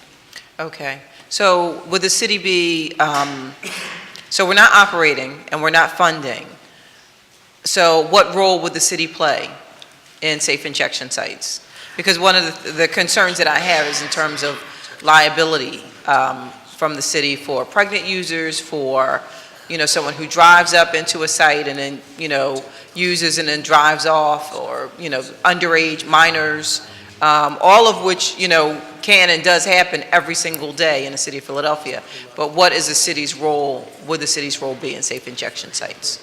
The way we have initially outlined it, and our thinking is evolving, so I don't have answers to those particular questions, was that the city would help facilitate in terms of identifying potential other funding sources, perhaps with site selection, and certainly with providing wraparound services to any such site. As we think about this, I think your point is very well taken, and we're having conversation about whether or not there are certain standards or criteria that would need to be developed for any such site. Okay. I don't know. I think that would be really helpful as we have this discussion, because there's just so many unanswered questions. And, I get beat up on Twitter about, the fact that I have questions that are unanswered, but I'm still looking for the answers. And really just trying to make sure that we cover all of these things. And I do think that before, we made such an announcement about safe injection sites and the desire to proceed, that we really probably should have had some of these, thoughts wrapped up and been able to have presented them to the communities, especially that would be most affected. Yeah, I think your point is well taken. We are setting up a series of community forums starting in several weeks, and we'll be in touch with every member of City Council. We have 4 for which we have scheduled dates and locations, and another 4 that we're working on. So we appreciate that recommendation. Okay. I'll come back because everybody's teed up. Did we find that information on the website yet? The network of The care? network of care. Did we find that yet? It's under the Philadelphia Network of Care. Is that the, what's the web? Okay, if you can get us the information, because we'd like to be able to share it with everyone who's here. So, Councilwoman Gim? Thank you very much, Madam Chair, and thank you very much to you and Councilwoman Quiñones-Sánchez for this important hearing. I think that we have put an enormous amount of money and effort into addressing the consequences of opioid prescription, overprescription. And I'm curious today to talk a little bit about folks who don't often get stigmatized in this situation, which are actually the doctors and the hospitals who are really doing some aggressive prescribing. It was interesting for me because my husband recently had knee surgery, and it was not necessarily a minor surgery, but it wasn't a major one either. He was given 2 weeks worth of OxyContin pills that probably would have knocked him out for 2 weeks by a major prescriber of one of the largest hospitals in the city. And it wasn't done through somebody like on the street, but it was done with somebody with, some of the highest degrees and respect in this city. And I'm not suggesting that it was entirely without merit, but he didn't use a single pill, and he didn't really need one. And so it does bring me to ask a question about the health department's plan to really take a serious look at holding medical providers and doctors accountable. I know in your testimony, Commissioner Farley, that you said that you have mailed out guidelines, you've mailed out dashboards, staff have visited prescribers, and you're working with health insurers. But you know as well from the report that it sounds like other cities are also taking extremely aggressive approaches. I think Staten Island was a really good example of a city or a borough that was 3 to 4 times higher, engaged in an aggressive, what sounded like a pretty aggressive campaign, and I guess I want to give you some time to flesh out how you're looking at some of these things. But in particular, I also want to see an evidence-based approach towards serious education of our medical health professionals. They are the ones who are prescribing these opioids that get people started on the kinds of addictions that then lead them into street addictions and others. And it just feels like I'm very curious about how aggressive it is. So in part, it sounded like there were aggressive efforts at direct training. The city was particularly clear about addressing directly with providers. I know you have staff visiting, but I'm curious about some of the more specifics, and also what measures of what ways are we able to measure the efficacy of a serious campaign. And at the end of the result, as you know, when Staten Island did this aggressive campaign that really held these medical providers accountable, and some of our doctors who are very prestigious but still need to be in this mix. I mean, they have to be at this table. They saw a 29% decline in their overdose rate. So could you flesh out some more? Because I think that part of your testimony sounded, I didn't get a clarity about how the health department is really holding some of these folks accountable. Yeah, so first, I completely agree with you that doctors are prescribing too much. And the example you gave is just one example that's happening all over the city. And I frankly find it shocking that it's still happening this far into the epidemic when there's been this much attention drawn to the overprescribing. 2 weeks for minor surgery, 30 days for minor surgery is completely unnecessary. This has happened over a period of decades when those doctors have been encouraged by the pharmaceutical companies to prescribe too many of these drugs, and doctors have been told things which are not true. They've been told that these drugs are safe and effective for treatment of chronic pain when they're neither. And the health department is doing what we can to try to change that practice, which has occurred, again, over a period of decades. We're doing this, I have to say, although we have no regulatory authority over doctors. We can't say you cannot. So we're using every lever that we can. including hitting every doctor again with the letters, going into the practices of specific doctors, and delivering very clear messages on how they ought to be prescribing less. I'll call a detailing campaign, where we went into doctors' offices, was patterned after the Staten Island campaign. And the Staten Island campaign was something that I was in charge of when I was in New York City, and it was in fact successful. That detailing just happened in December and January, so we don't know yet the impact on prescribing here in Philadelphia. I'm hopeful that we're going to see a continued and more accelerated decline in prescribing. We do know that the amount of prescribing that's taking place in Philadelphia is going down. It is not going down fast enough, and the levels of prescribing are still 2 to 3 times what they were in the 1990s.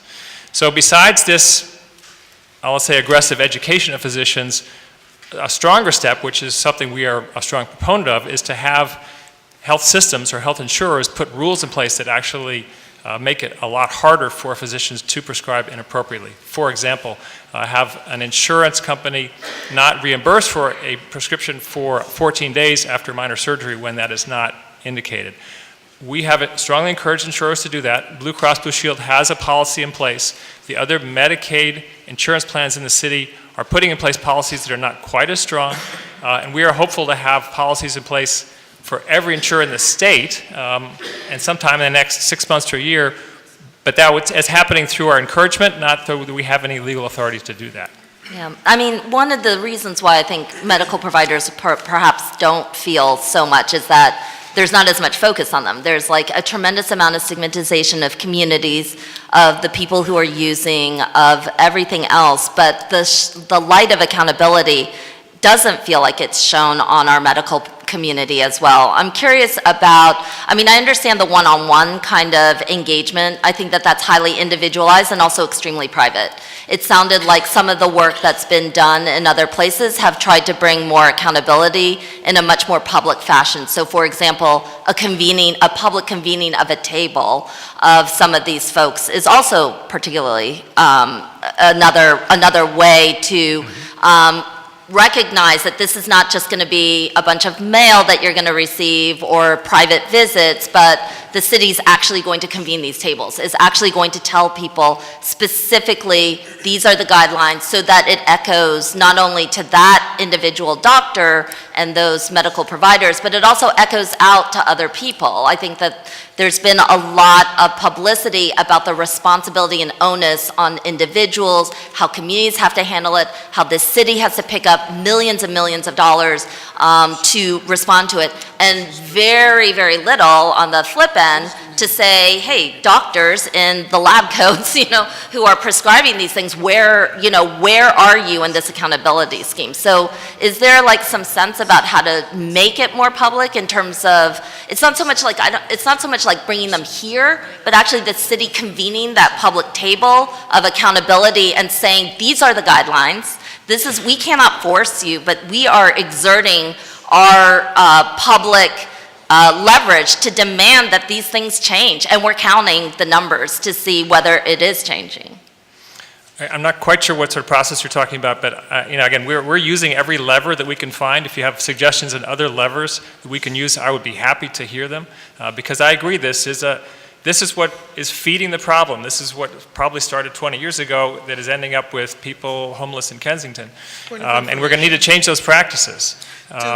Point of information, do we, for the doctors that are getting paid fee for services from us through CBH or behavioral health, do we know how many times they prescribe and what the rate is in comparison to other doctors? Do we have a way of tracking that within our network?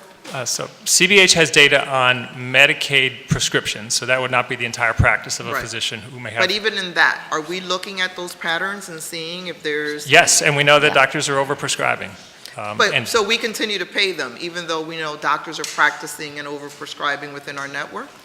Well, I think what we're also doing is following up with those physicians to make them aware of what their prescribing patterns are against other docs. So we're giving them information. So we actually have begun to inform them in terms of kind of where they are, again, in comparison to various different types of disciplines, different types of docs. So we're giving them information now to then help them correct their behavior. But if I could, So we haven't it's not, disqualified anybody.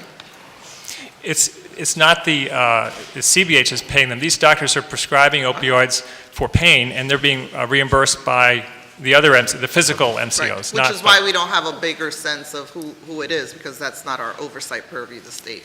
Right.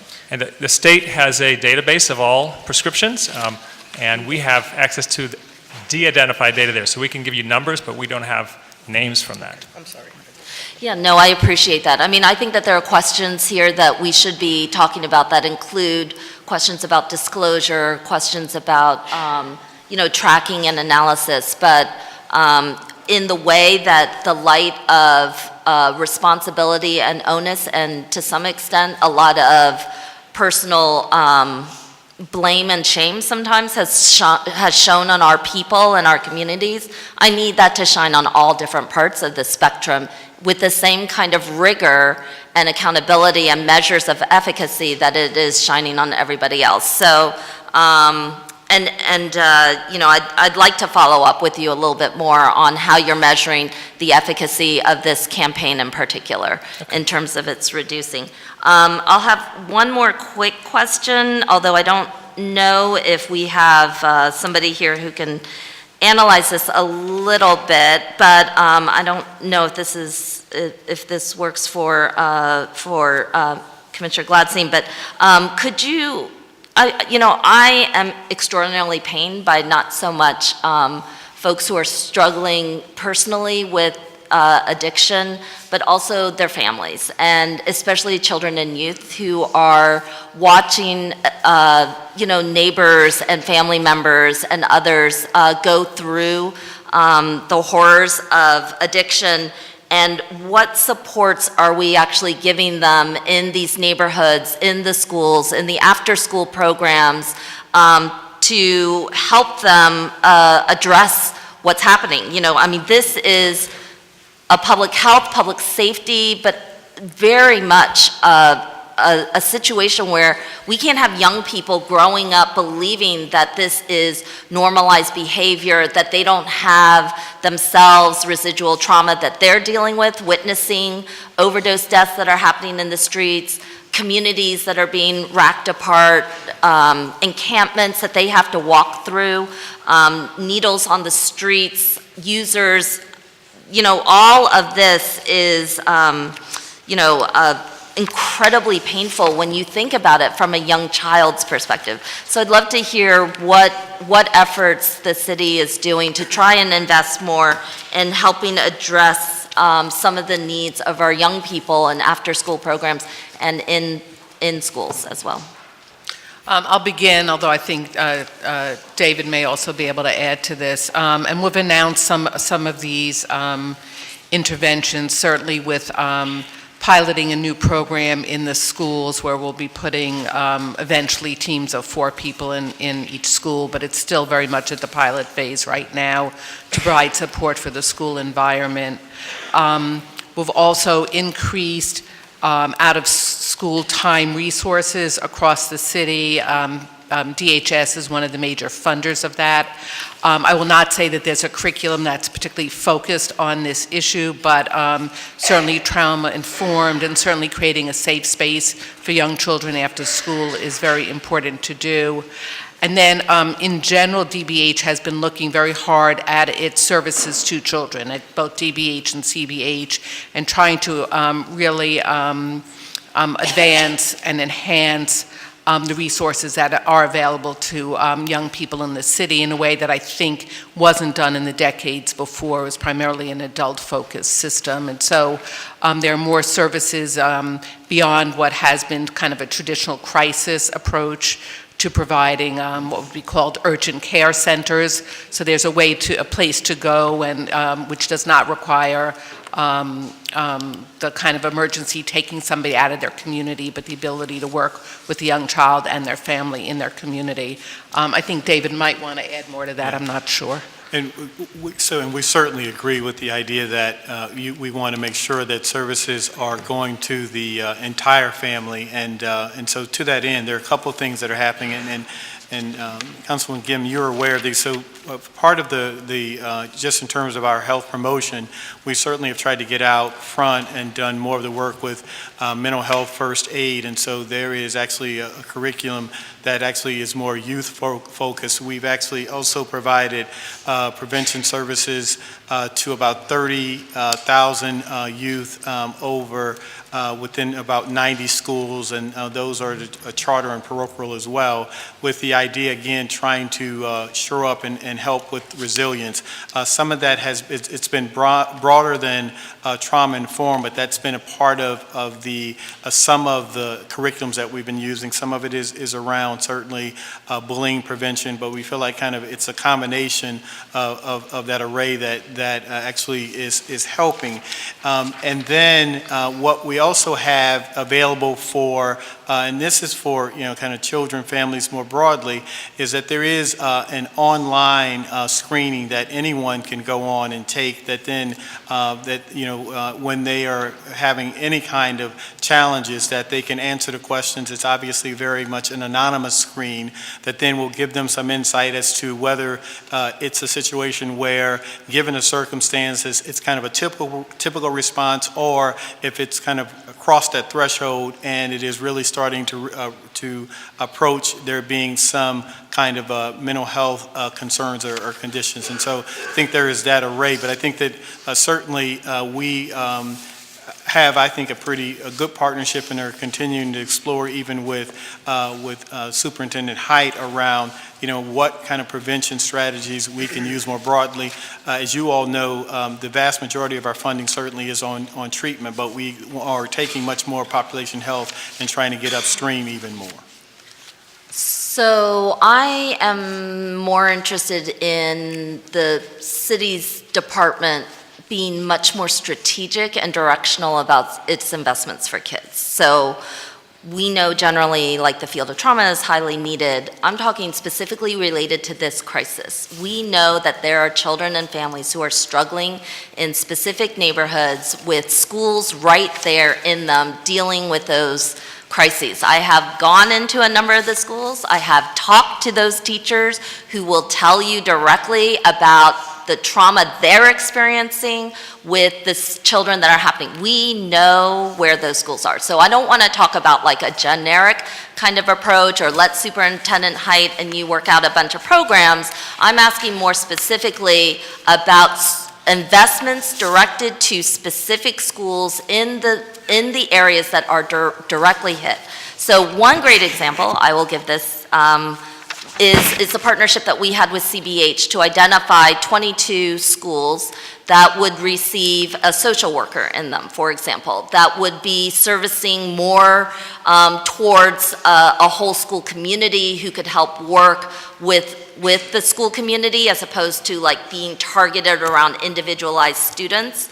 And I'm wondering whether your department is looking specifically at making sure that public schools that are specifically hit by the opioid crisis, and we know where they are based on they're in the epicenter of it. Those teachers are in the epicenter of it. Those children are experiencing it on a day-to-day basis when they walk to school, when they're going back home to their families, when they're walking back and forth.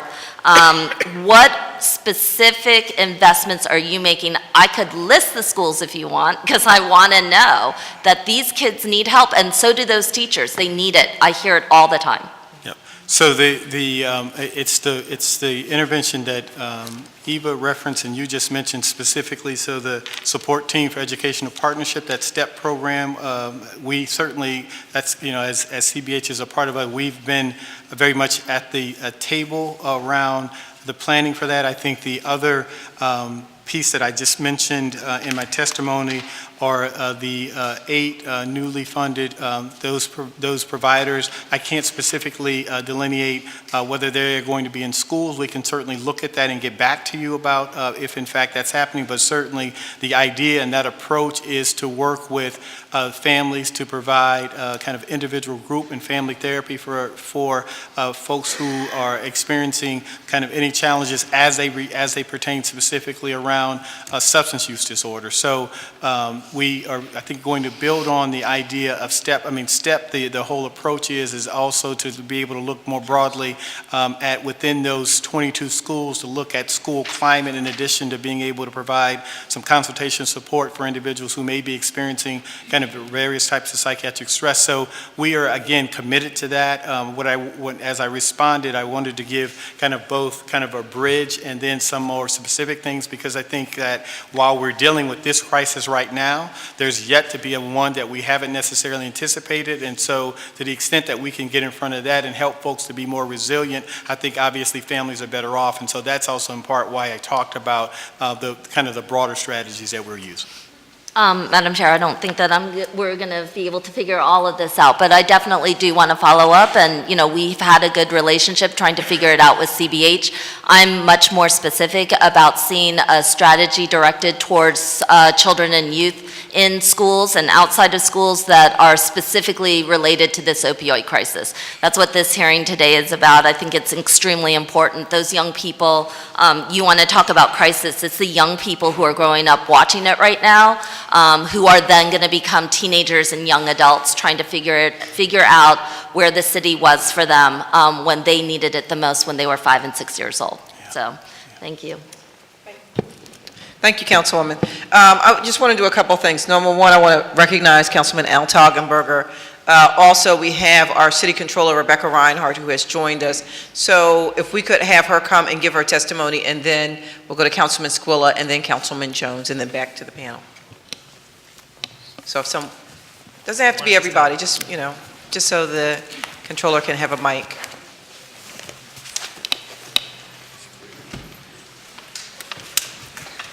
And, you know, if we could ask the last panel to sit in the front chairs here, because we don't want you to go too far. We'll be right back at you. Thank you for being here. Please state your name for the record and proceed with your testimony. Rebecca Reinhardt, City Controller. Thanks for having me here today. Thank you. Good morning, Councilwoman Bass, Chair of the Committee, Councilwoman Maria Quiñones-Sánchez, and members of the Public Health and Human Services Committee. My name is Rebecca Reinhardt. I'm the City Controller. I am here today to testify on Resolution 180037, which authorizes the Committee on Public Health and Human Services to hold hearings to assess the City of Philadelphia's efforts, as coordinated by the Managing Director's Office in our Human Services departments, to prevent and treat abuse, addiction, and disease related to the use of opioids. In 2017, more than 5,000 Pennsylvanians died from drug overdoses. About 1,200 of those lives lost were here in Philadelphia. The opioid epidemic is a serious problem facing our city. In January of this year, I announced that my office would conduct a performance audit of the Department of Behavioral Health and Intellectual Disability Services. This audit of DBH-IDS, which has an annual budget of about $1.6 billion, will assess the validity and effectiveness of their spending. DBH largely contracts out the services it provides to individuals through nonprofit agencies. The audit will specifically probe the provider selection process, the effectiveness of the services provided, and the process for determining how much funding a provider receives, among other factors. The opioid crisis is a complicated issue with no easy solutions. The goal of our audit is to understand how the department is spending money on addiction services and to ensure that the money is being spent wisely, responsibly, and efficiently. I applaud the Committee on Public Health and Human Services for wanting to hold these hearings to shine a light on the city's overall approach to combating opioid abuse and addiction. Thank you, and this concludes my testimony. Thank you very much for your testimony. If we could have the former panel come back, and Ms. Reinhardt, if you could stay close by as well. Sure. If we could have the former panel come back. And Councilman Squilla, you're up next. Thank you. Commissioner Farley, Commissioner Lee. my question is, Okay, they're going to go get him. okay. Okay. He had said in his statement, I guess I could ask him when he comes back, that the epidemic is growing and that it is actually getting worse than it was the previous year. Do we have statistics? I know he said it was it 70,000? Does anybody know? I'd What was rather the wait for the question? commissioner. 70,000 people addicted Who to, are addicted, I'd rather wait for the commissioner to come Okay. up. Oh, yeah.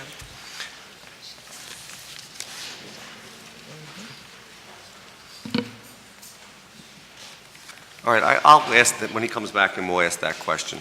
I was just getting to the point that it seems like it's still not at its peak, the heroin epidemic. Would you agree, the panel agree to that? I think, yes, we would agree to that because we continue to see opioid prescribing to points made by council already, and obviously we see the number of deaths increasing. Do we know the actual number of opioid users or heroin users in the city, the estimate? Again, that's an estimate that the health commissioner has, but it is simply an estimate. We don't know the actual number. Okay. And the state has called this an emergency, correct? And we had some concerns. We know the budget is $1.6 billion, which is a good sum of money, and thank you for the controller looking at those dollars to see how it's spent, and we appreciate your help on that. But the state that is considered an emergency, are they now offering additional dollars to the city to help fight this? No, they are not. We were grateful to have them declare the emergency because what they did was primarily make a set of regulatory changes that remove some of the barriers that people experience in accessing treatment, and so we felt it was beneficial, but it did not add any new resources. And I think to the point that you also are raising around the potential growth, I mean, what we anticipate and what we would like to see included, even in the health choices rates, is to make sure that we have a rate that would address the additional capacity that we would need to deal with kind of the new services that we would need to bring up to address the issue. Now, there's a reimbursement from the state, correct? Can you explain how that works? So there's a capitation arrangement that comes. So the dollars essentially come from federal to state, and from state to the city via Department of Behavioral Health and Intellectual Disability Services. The city actually manages the capitation risk, and so what happens is, and we then contract with CBH, which gets so much per member per month, and that per member per month rate includes the cost of providing medical services to medical behavioral health services to those individuals. So we are expected to manage within that rate, and so whatever services that are needed to be provided. And so what we found is that the rate that the state has proposed in terms of that health choices rate is not adequate to cover all of our needs, particularly as we may have some expansion needs based upon the growing array of folks with substance use disorder. So is it, in your knowledge, do you think that would prevent adding the additional providers in any way if you have a shortfall of dollars? So I think what happens is that, we go through, certainly as we expand the provider network, that would be a procurement process, and certainly if we needed to have additional services brought up, if the rate isn't adequate to cover additional services, then certainly it would have an impact on on both the services and potentially providers coming into the network. And if I could just add, we've discussed this a little bit with Councilman Squill. I want to make sure the other members of council are aware that the capitation that we originally provided by the state several months ago was, we thought, really significantly deficient. It was less resources than we spent in 16, in calendar year 16, and in calendar year, what we're finalizing for calendar year 17. We've had a number of conversations with the state. They've added more resources, but we still anticipate a significant gap. The latest information from the state, which is the Pennsylvania Department of Human Services that manages these resources, is that they will look again at what our utilization is. In other words, what the number of members who have used which services, and they will do that in the middle of the year, I assume June or July, and may be able to, and in addition to their seeking a waiver from the federal government, may be able to add resources after that point. But that's problematic for us because we're on a calendar year and would have to wait 6 months into the year to know whether or not we have new resources. And also, our practice in the past has indicated that we do not get mid-year bumps, although it's been offered before. So this is a significant issue for us. Also, so is that part of the $1.6 billion for the budget? So that actually is an appropriation, and so, you know, it would be a part of the appropriation if we got all of it. So are you saying then, would it be a shortfall in your budget if you didn't get it all? Well, so we certainly are saying that we wouldn't have the adequate resources to be able to meet any expansion needs. And so from that perspective, we clearly wouldn't be able to cover all services. Because we had reached out to Secretary Miller to come down to the meeting, and unfortunately, she wasn't able to come. But she did say that her statement was, in an email, that we have had numerous calls and meetings with correspondents regarding the 2018 rates for DBH, CBH. We have also asked for some additional information on their proposed initiatives. We have also assured both Mr. Jones and Ernie Joan, that we will review the rates again at mid-year to ensure adequacy.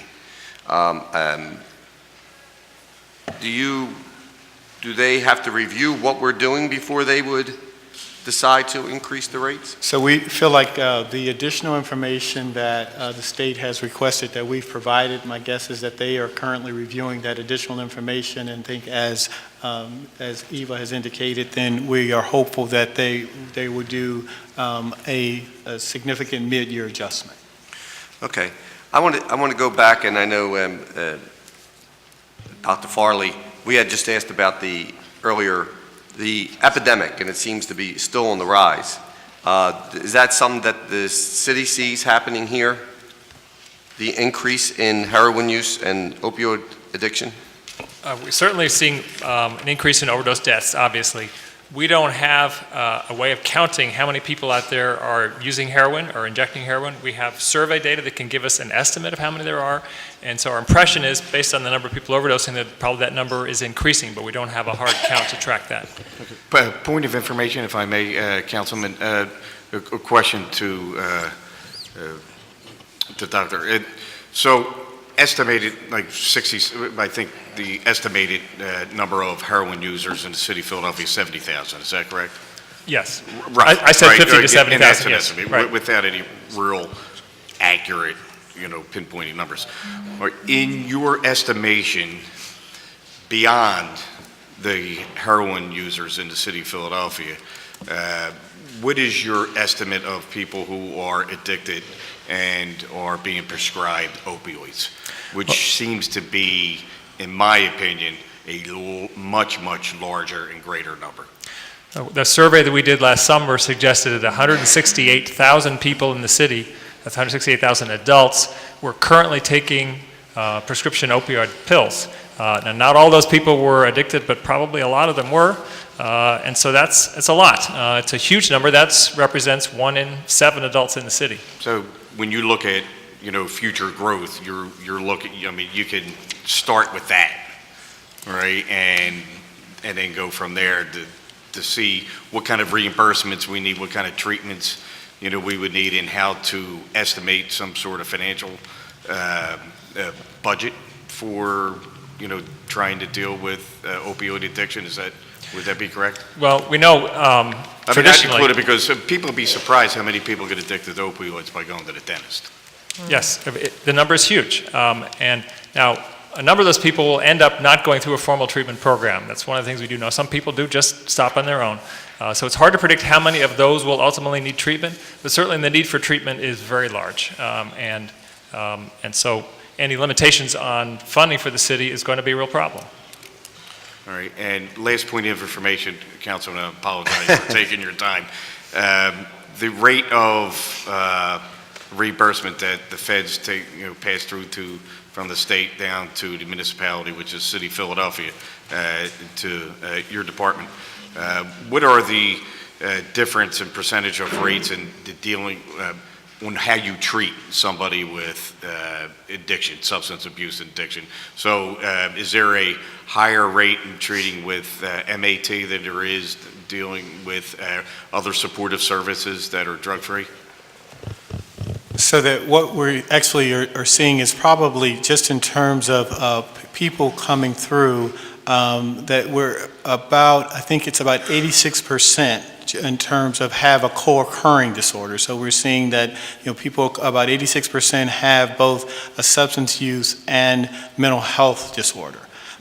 We still are, our spend is still broadly is higher on, candidly, mental health disorders solely, but we actually are seeing an increase in the number of folks who are coming through with opioid uses, or in fact, I think over the last 7 years have seen a 34% increase, and so from that perspective, our spend is increasing.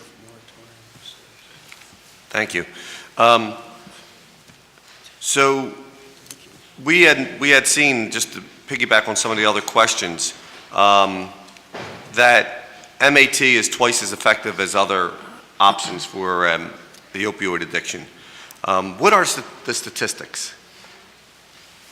So it's twice as effective. So if people are on MAT, they are able to become working and productive citizens in society a lot more than some of the other uses. So what are the statistics on that? So what we're able to, what we know is that, again, probably if an individual has chosen medication-assisted treatment, that they, again, are twice as likely to then come through kind of the treatment recovery process and then, and not necessarily relapse. And so, and although we recognize that certainly relapse is a part of kind of the recovery process, we are finding that individuals, again, who choose medication-assisted treatment along with the additional therapies, again, progress more through their recovery. I would have to get back to you to give you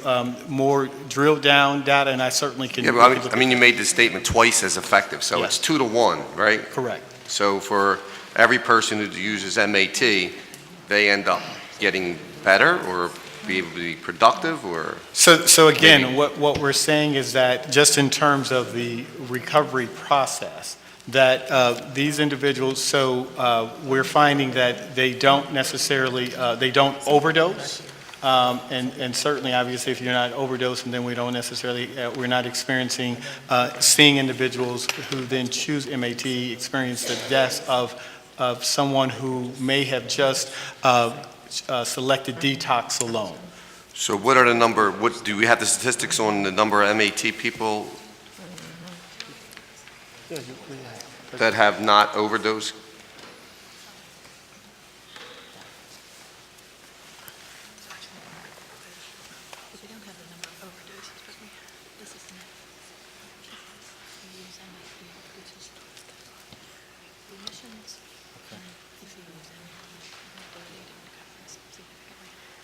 Okay. So here's what we have. So if you use MAT, it looks like it reduces your risk for readmission by 37%. Readmission, so if you're on into- MAT, So being readmitted into a higher level of care. reduces that by 37%. Correct. They're still, but they stay on methadone, or So Suboxone, or buprenorphine or or Vivitrol, Vivitrol. depending upon which medication is working better for them. okay. Yep. And then it looks like it also,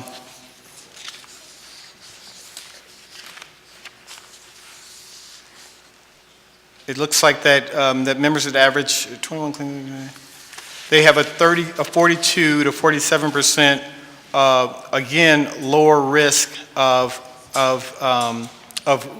the condition reoccurring.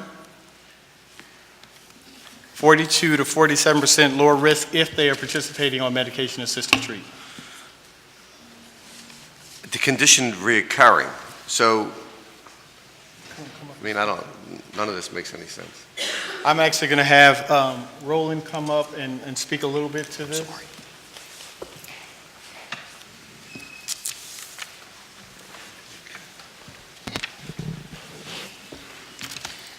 Good morning. My name is Roland Lamb. I'm Deputy Commissioner for the Department of Behavioral Health, Intellectual Disability Services, Planning and Innovation. Your question, Councilman, again was? It was the statistics on MAT.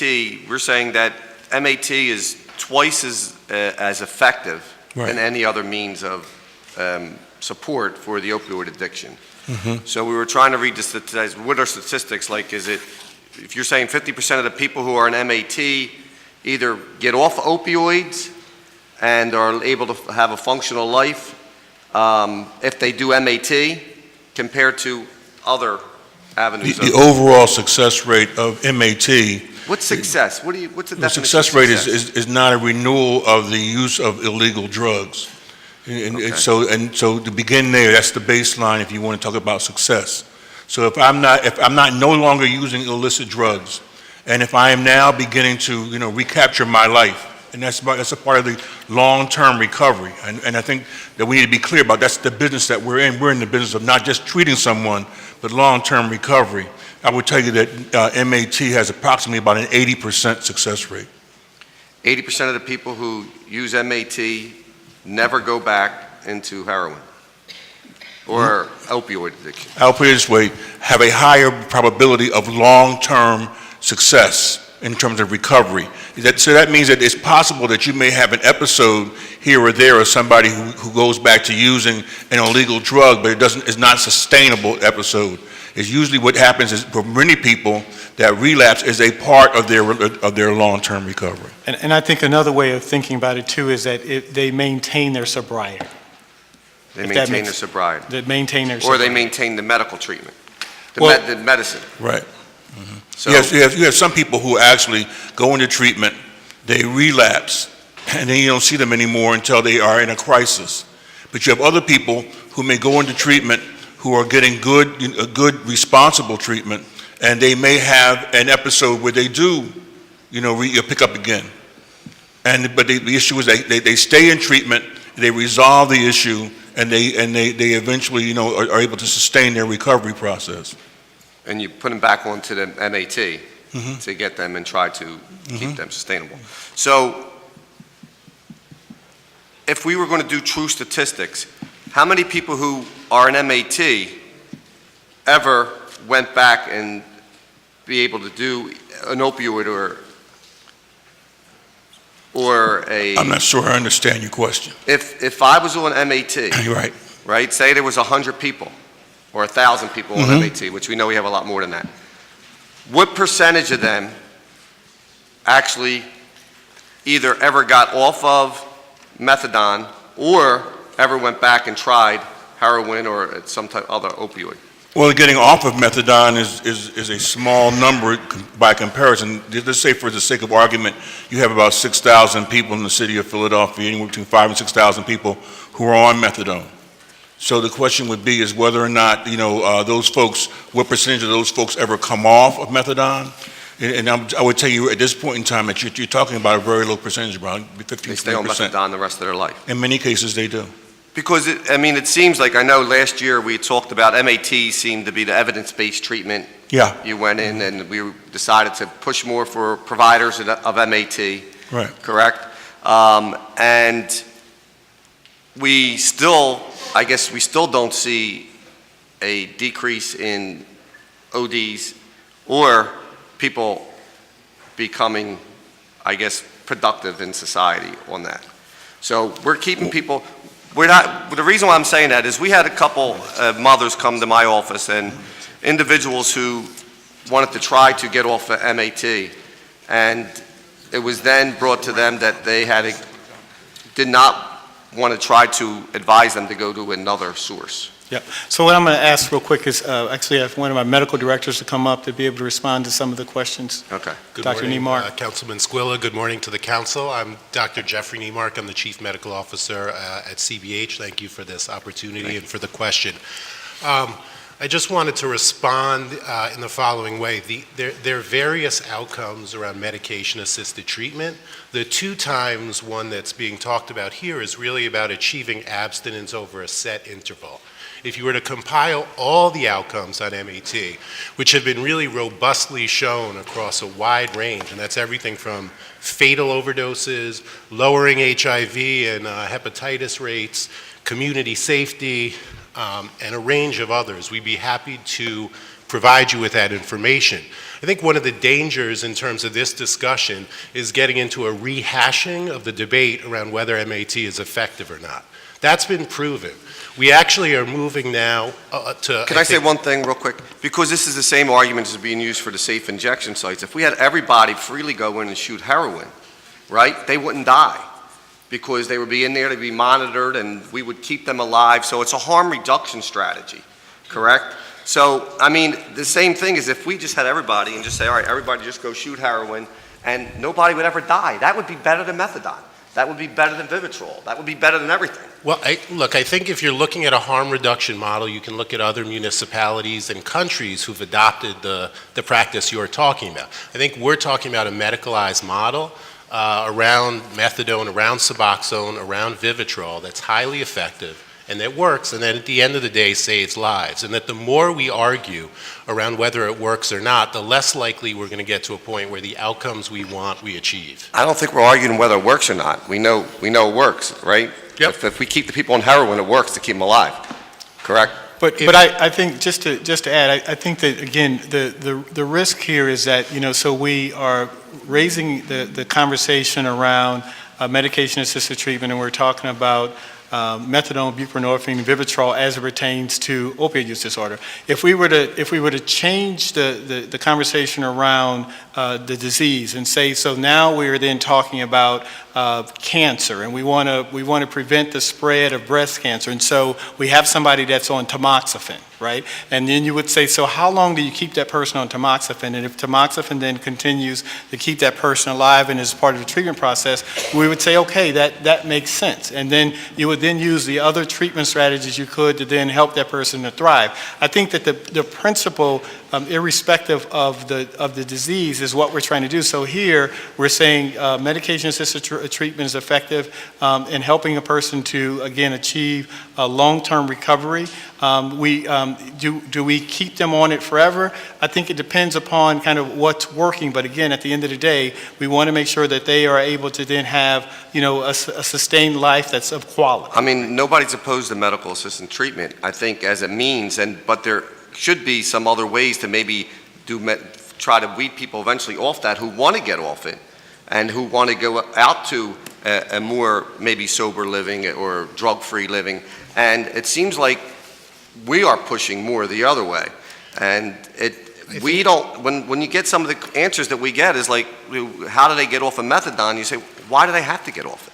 And that to me, some of these people do want to. The kids we talk to, the parents we talk to, and they seem like they're being pushed more into that level even though they want to get off it, and that's my concern. It's not that whether we use MAT or not.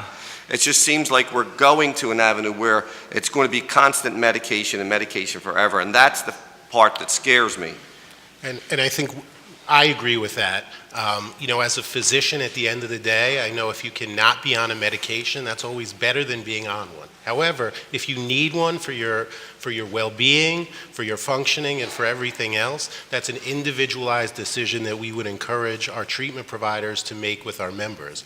What we are advocating for is for our providers to offer informed consent to a treatment that works. We're trying to break down stigma, so when we use terms here like drug-free treatment, we should actually call it medication-free treatment. Even little things like that really impact how we think about things, and I think we need to be mindful of that. And I agree, and I think it should be an option, and I think we could still, because we talked about it, we have doctors out there, and Councilwoman Sanchez and myself both have doctors out there that weren't participating in the insurance, but Dr. Summers and Dr. Vardell, who've been actively, supposedly helping our addicted population that have been taking advantage of them, and it took us 5 years to get them to go to jail. But, these are things that we've been working on, and it's just frustrating because the big push toward medicine, and yes, medicine, we're big proponents of medicine. We want to help people. But there are a big group of people who, after taking medicine, want to try to get off of it. And I think that, if we want to do medicine-free, I think that should be an option.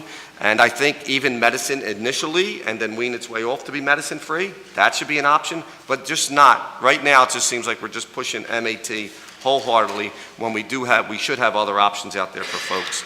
And I appreciate your input. Yep, and Councilman Squilla, the only thing I would say is that, again, we also continue to make sure that individual choice is first and foremost, and so, folks, making sure that folks are informed about what the options are is also what we continue to do. I hear you say that, but some of the kids that tell you when they go in there, they don't have a choice. They put them right into MAT, and that's something and maybe the controller could be able to find this out by doing interviews, by seeing that, why are our people doing that? That reflects back up on you. Yeah. And if that's the case, what are we doing as a city? Yeah, okay.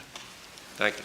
Thank you, Councilman. I think those are excellent points. And, if there's an opportunity to have someone removed off of, any substance, I think that that's a goal that we should be working towards. I certainly understand and recognize it's an individual decision, and, everything doesn't work for everybody, but we also know that there are programs out there for folks who aren't doing, the medicated assisted treatment. And you have a lot of programs that are already out there that are doing recovery work. And one of the things that we suggested in our 5-point plan is let's invest more in those programs that are really operating on a shoestring budget and doing incredible work, without resources. So I just wanted to put that out there as well. Just a couple of quick things. We're getting ready to lose our city controller, so for the members, I don't know if anyone had any specific questions for her. Yes. You do? Okay. Can you hang for just a few more minutes? Okay. So Councilman Jones is next, and then Councilman Toggenburger, and Councilwoman Maria Quiñones-Sánchez. And we're going to ask, I hate to do this to you, Councilman Jones, we're going to ask you to be as brief as possible. We're running out of time, so at 1 o'clock there's another hearing in these chambers, and we still want to try to get through as many of our speakers as we possibly can. So, Madam Chair, I will follow your orders and be as brief as possible.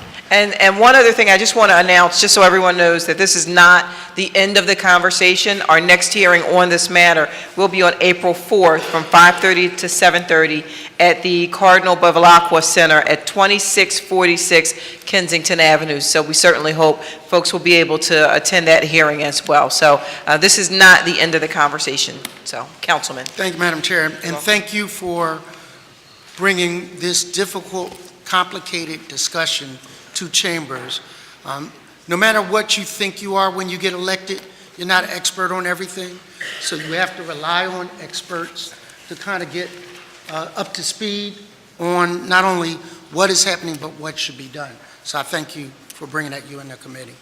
I had the unenviable displeasure of burying Nasser Fattah last week, who died of an opioid addiction. He was found in Sister Falaka's other part of the block, having been in his room for 2 days, and no one knew he was in there. We just put him to rest. And the shame of it is, I didn't know he was addicted to opioids, and he seemed just fine to me. So it is a problem that has different faces. Some people are able to mask it better, but it is one of those problems where it has reached tidal wave proportions, tidal wave. And I found out, and I want to thank Dr. Lamb, Commissioner Jones for being a part of that education. My good colleague, Kenyatta Johnson, and I are always talking about gun violence, but when you gave me this statistic of 1,200 deaths last year, put it in perspective that this is a tidal wave that we need to address. A couple of things, and thank you for the other things you do. If I have it correctly, your department is more of a gatekeeper of funds and insurances that you subcontract out to other entities to deal with specific services that are required. Is that true? That's correct, Council. Okay. Second thing is that the concern is, are we getting the best return on our investment when we invest in some of those services? And that is a constant question that we should receive constant data and information about. Is that true? I think that's correct also. And I think that the city controller on the stage of her swearing in made that one of her priorities, to kind of take a look at that, because it represents such a large portion of our expenditures as a city.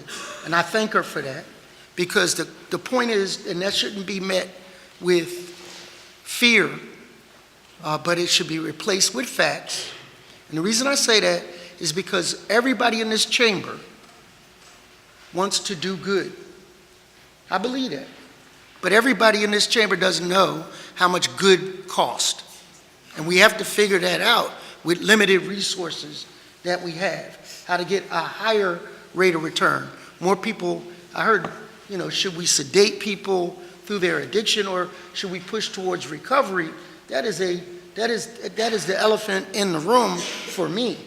That at the end of the day, there should be an end of the day, hopefully, with a happy ending, that people successfully get out of their addiction and go back. And I know I hate to use the term, some of my best friends are, but some of my best friends were in that situation and actually did find their way through it, through God, through spirituality, through programs that exist out there, but managed their way through it. So I never, ever want to live a world where we don't push for people to recover, and just maintain a even plane is not good enough to me. And so a couple of things, and I don't need to know the answer to this now. I would like to know the answer to this by the time budget gets around. You gave me some statistics about demographics of the addiction process and those people that lost their lives to it. I want to dig down into that. The other question that a lot of people bring to me is, where are they from? Are they from Bucks County, Montgomery County, New Jersey? And I found out from you that they may well still be mostly Philadelphians. Is that correct? And that's a myth. That's a myth that's out there. Well, and so certainly, we will get you some of the data on the individuals who passed as a result of the overdose, and that, again, we recognize that probably about 90% of those folks are Philadelphians, and so. So I have a recovery center in my district. It's not just Councilwoman Sanchez. And I want to do good. And I want to thank you for helping me with one of them, which I won't name. That's right. But there are some unintended consequences that happen with those centers, and that I need you to pay keen attention to. I've funded more McDonald franchises in the city of Philadelphia than Ronald McDonald himself. That was a part of when I was at PCDC. We put money into them. Several of them have told me they are about to close because they have been taken over by people from those various centers. One is on Frankfurt Avenue, He came into my office and told me, look, he's getting ready to turn the lights out. And one is on Jefferson Street. And as much as I want to be a part of the recovery process, you know I stood up in the community when they wanted to close it. I said, no, you will not do that, because they are brothers and our sisters, and they need our help. But also, what I want to encourage in other parts of other communities is that you do like you did for Parkside, where you intervene and let people know that we have to be good neighbors. And wherever you're talking about putting those injection centers, they have to have good neighbors. The people who paid, private investment into residential properties need that from you. So a leg on the stool of recovery and treatment has to be how those centers fit into surrounding communities. And if you do that by the budget time and come up with that brilliant plan, I will consider you geniuses, okay? But anything I vote on has to include that.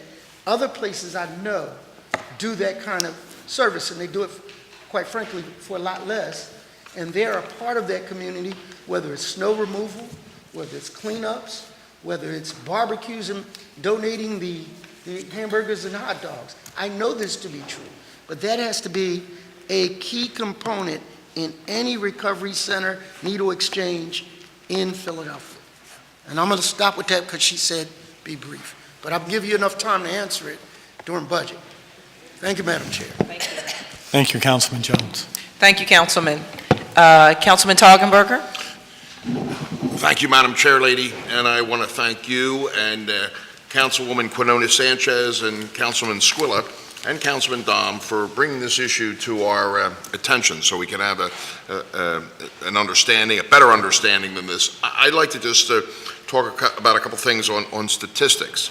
It was testified there are about 70,000 heroin users in Philadelphia. I just want to, if I'm wrong, please correct me. Out of the deaths, it was just testified a moment or two ago, 90% are from Philadelphia County. It was also testified that the statistics aren't all that accurate, which I can understand. What can we do to make that statistics a little more accurate? Or can it even be done? I'll take part of that. The number of current heroin users in the city, you can only get by doing some kind of survey, and those surveys are less than perfect because heroin users may tell you that they're not using heroin on a survey, or they may be living on the street. You're actually asking the user themselves, which I can understand. Yes, right, Okay. and that's a survey, it's self-reported. It's less than perfect, but it's the best we have. We do have good data on the people who die from overdose because we get statistics from the medical examiner. And we can get you a very specific number on what proportion of those people are from Philadelphia and what portion are not. But I think 90% is a pretty good estimate. If that statistic is pretty firm at 90%, there wouldn't be no reason. Unless you really wanted to give it to me. It may be 85%, but it's in that range. So Okay. the large majority of people are from Philadelphia. Well, okay. That still means that there are some people coming from outside the area or outside the county. I wouldn't say outside the area. What do you think we could do to better coordinate with our suburban counties? Because obviously this is a major problem everywhere, and we can't deal with everything, but we can deal with a lot. But the more we know, the better off we can deal with it. So two responses. One is certainly that what we do know is that for anyone who is funded via Medicaid, their county of origin actually pays their expenses. So even if we had someone coming from a surrounding county, but they are enrolled in that county's Medicaid program, that would actually be the fund, that would be the payer for their services. So that's one.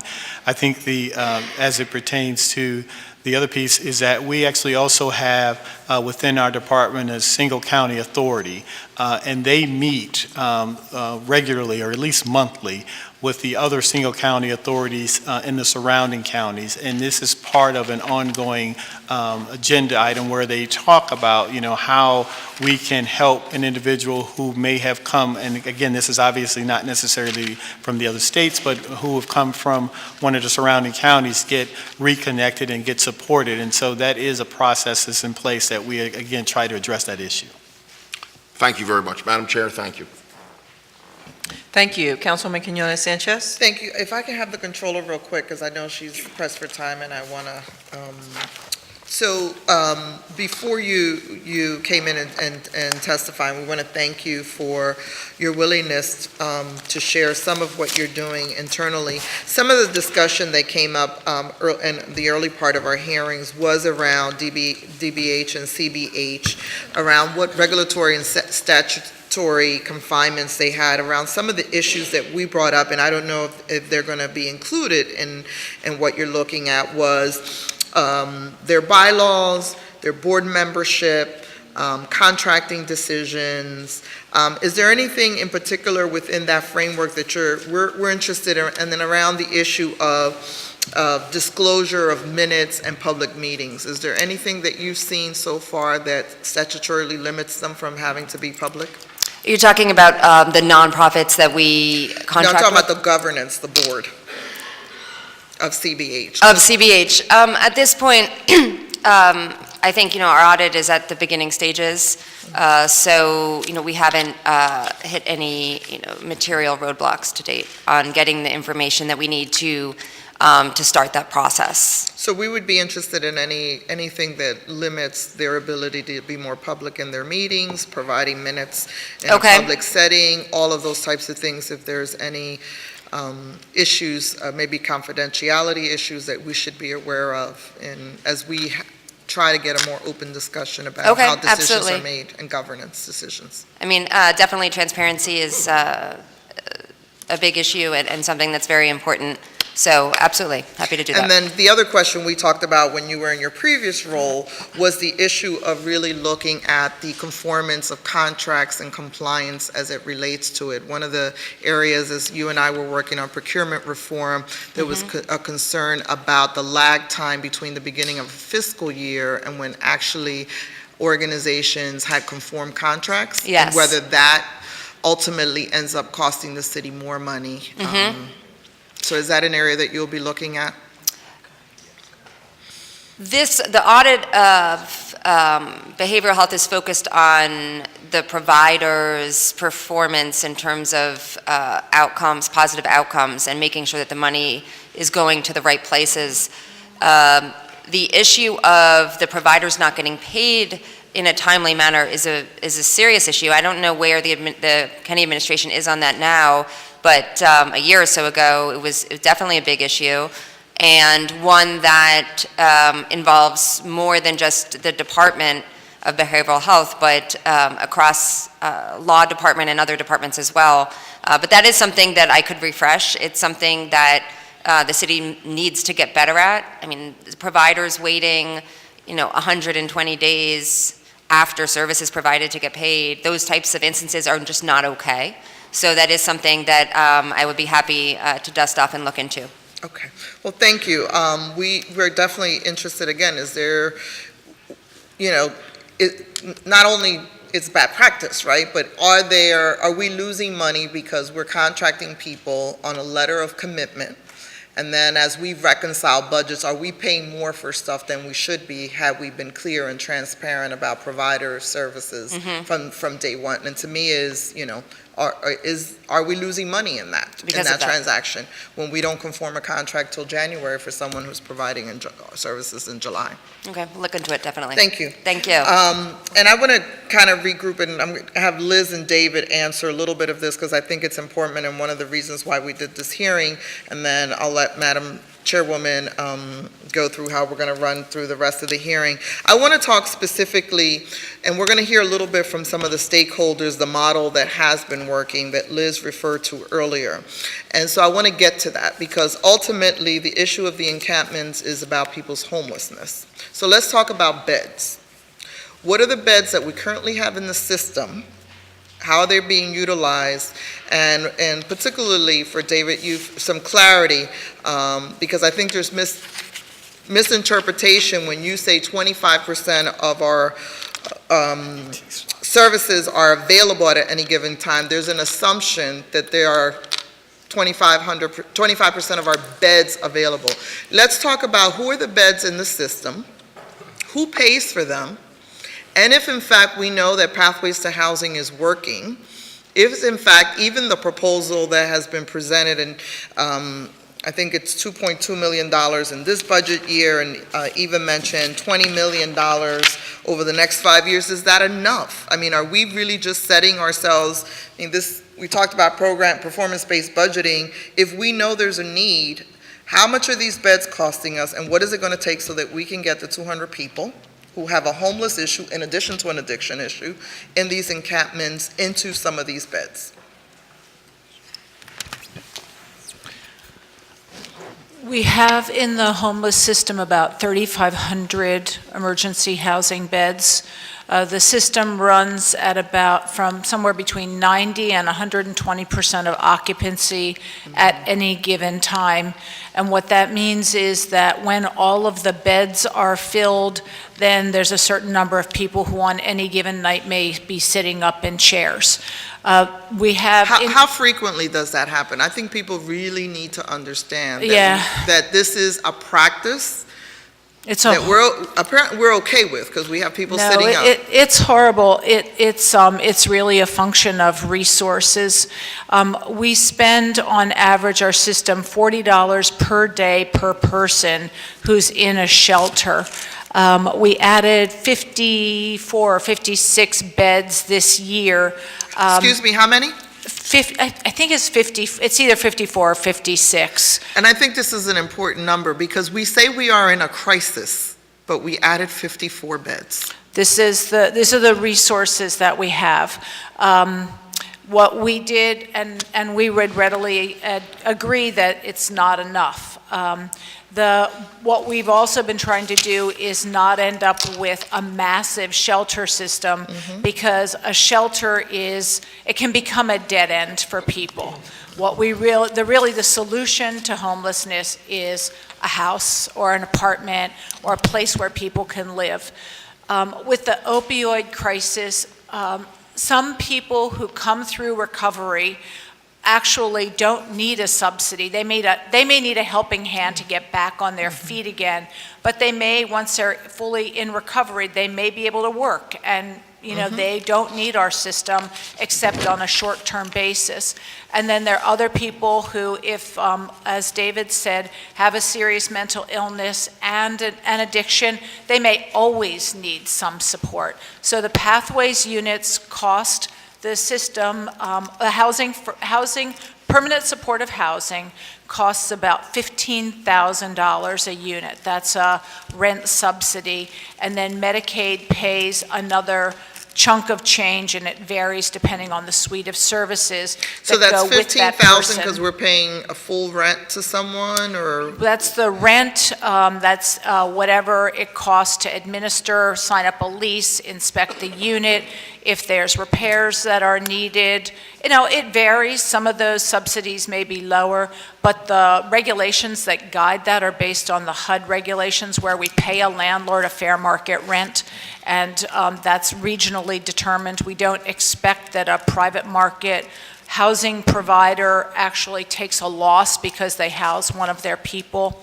So it's a fairly expensive service. And one of the things that's happened is, for example, Pathways, they have 60 units that are funded by the federal government. But with all the budget cuts over the years, the federal partnership has shrunk.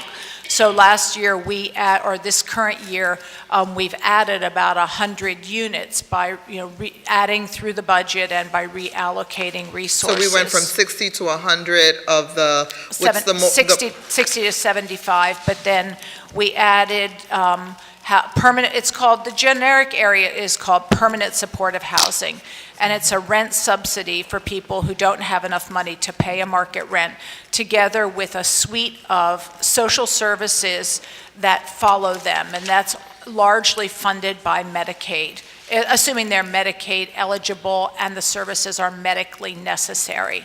So permanent supportive housing is the evidence-based practice, has about a 90% success rate in preventing a return to homelessness.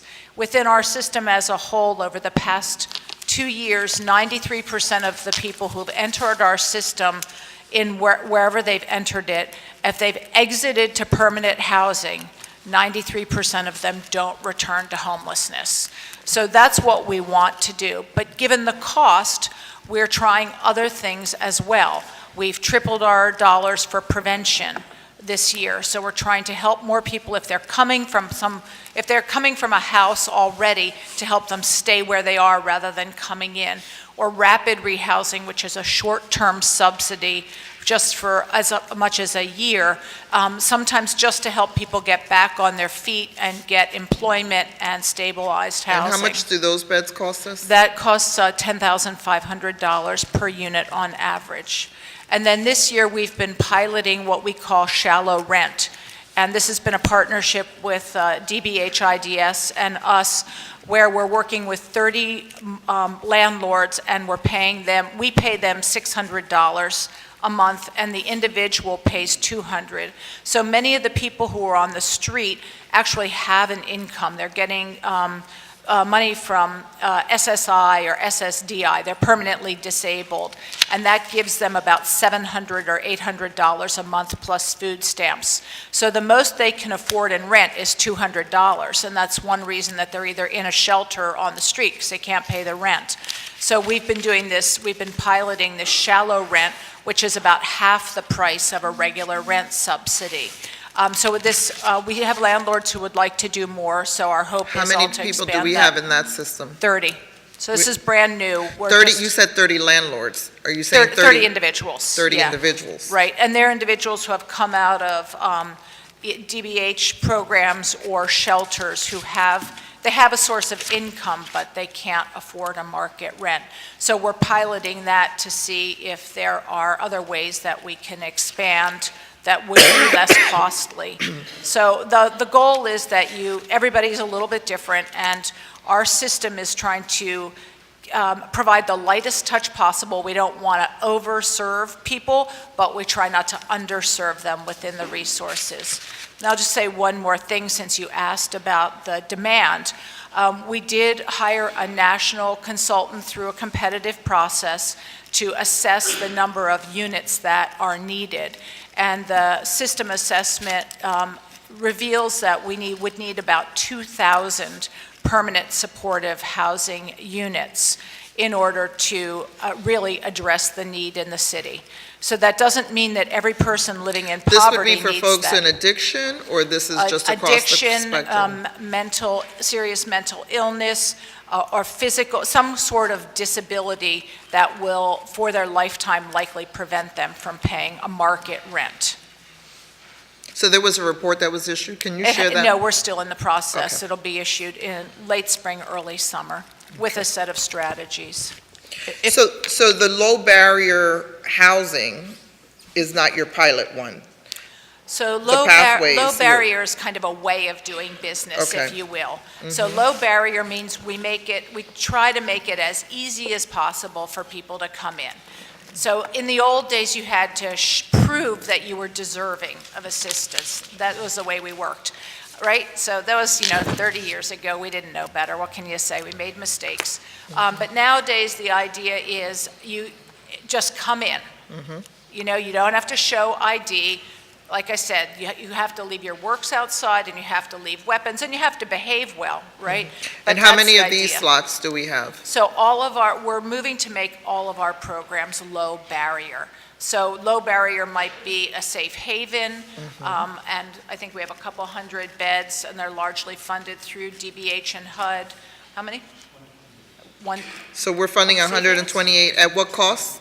225 safe haven beds, and then we have 120 Journey of Hope, which is residential treatment, and then we have about 3,500 shelter beds, 3,400. You said Journey of Hope is how many? 120. That's residential drug treatment for people who are chronically And how much is that homeless. costing us a day? Okay. I don't have those dollars. We'll get back to you. That program is extremely effective with chronically homeless people, people who have been on the street for a very, very long time, And as a matter of fact, I think we have someone here who may have been through one of those Right, programs. no, and I want to get to the cost of, because if we're going to go back to the core of why we're here around the coordination of how do we break down these encampments and deal with the homelessness of folks, let alone the treatment services, how much are those beds costing us, and how many are we going to expand to be able to get ultimately to do away with the encampments, whether you use the San Francisco model or another model? So the budget proposal on the table is to add 140 beds over the course of the next year. 80 of those would be respite beds. That's street into a low barrier respite, based on the model that we currently have with prevention points. So 2 additional sites, 40 beds each, and then add approximately 60 supportive housing units, some of which would be housing first, others of which would be permanent supportive housing that people move into afterwards. Now, the estimate is that there's 120 people right now in those encampments. So we're looking at 140 over the course of the next year. So it's not enough. How much, so we still don't know how much is this costing us? David, I know you were trying to get a number for us. Oh, Journey of Hope, yeah. The total dollar amount for what we've proposed is $2.3 million, just within the Office of Homeless Services, putting aside the DBH piece. Yeah, but I think what we're trying to get is an idea, and this is part of the challenge, right? Because even those of us who try to be in the weeds of this, not because we want to, but because we need to be, what is the most effective, low barrier, low costing, and what are we doing to support that's working, right? That's working, because I think one of the things is, we all agree the shelter situation for this unique population is not the best place for them to be. So how much are those costing us, the low barrier ones, so that we can quickly address some of the issues that we see right now? So the respite beds are about $40 per person per Right. day. That doesn't include daytime services. That has a different, and then the supportive housing units are $15,000 a year in general. Why so much? That wraps up to $1,200 per person for 12 Rent. months. It's rent. So we're paying $1,250 rent for one person? It depends. It's usually averages between $1,000 and $1,100, and it's guided by the HUD fair market rent. So it depends some of them are less. We certainly try to do less, and generally we exceed those goals, but we try to be conservative in our estimates, and then exceed those goals.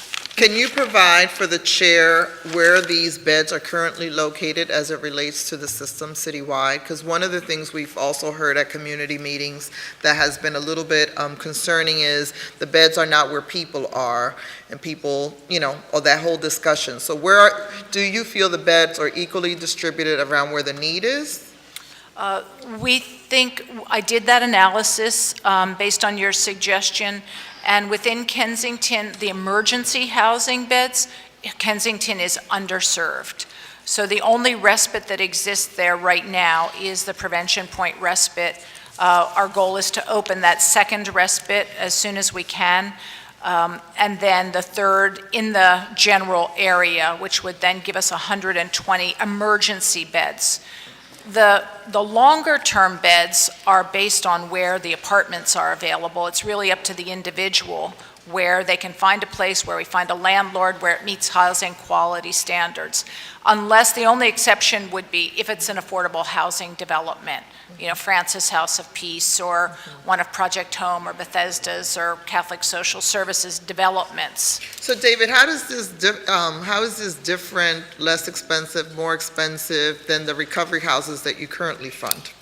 Yeah, so a couple responses. One is that the issue, generally speaking, with the low barrier housing is that that's all, for the most part, kind of temporary housing, right? So it's actually, it's only going to get you, I think it's maybe about 6 months or so average length of stay.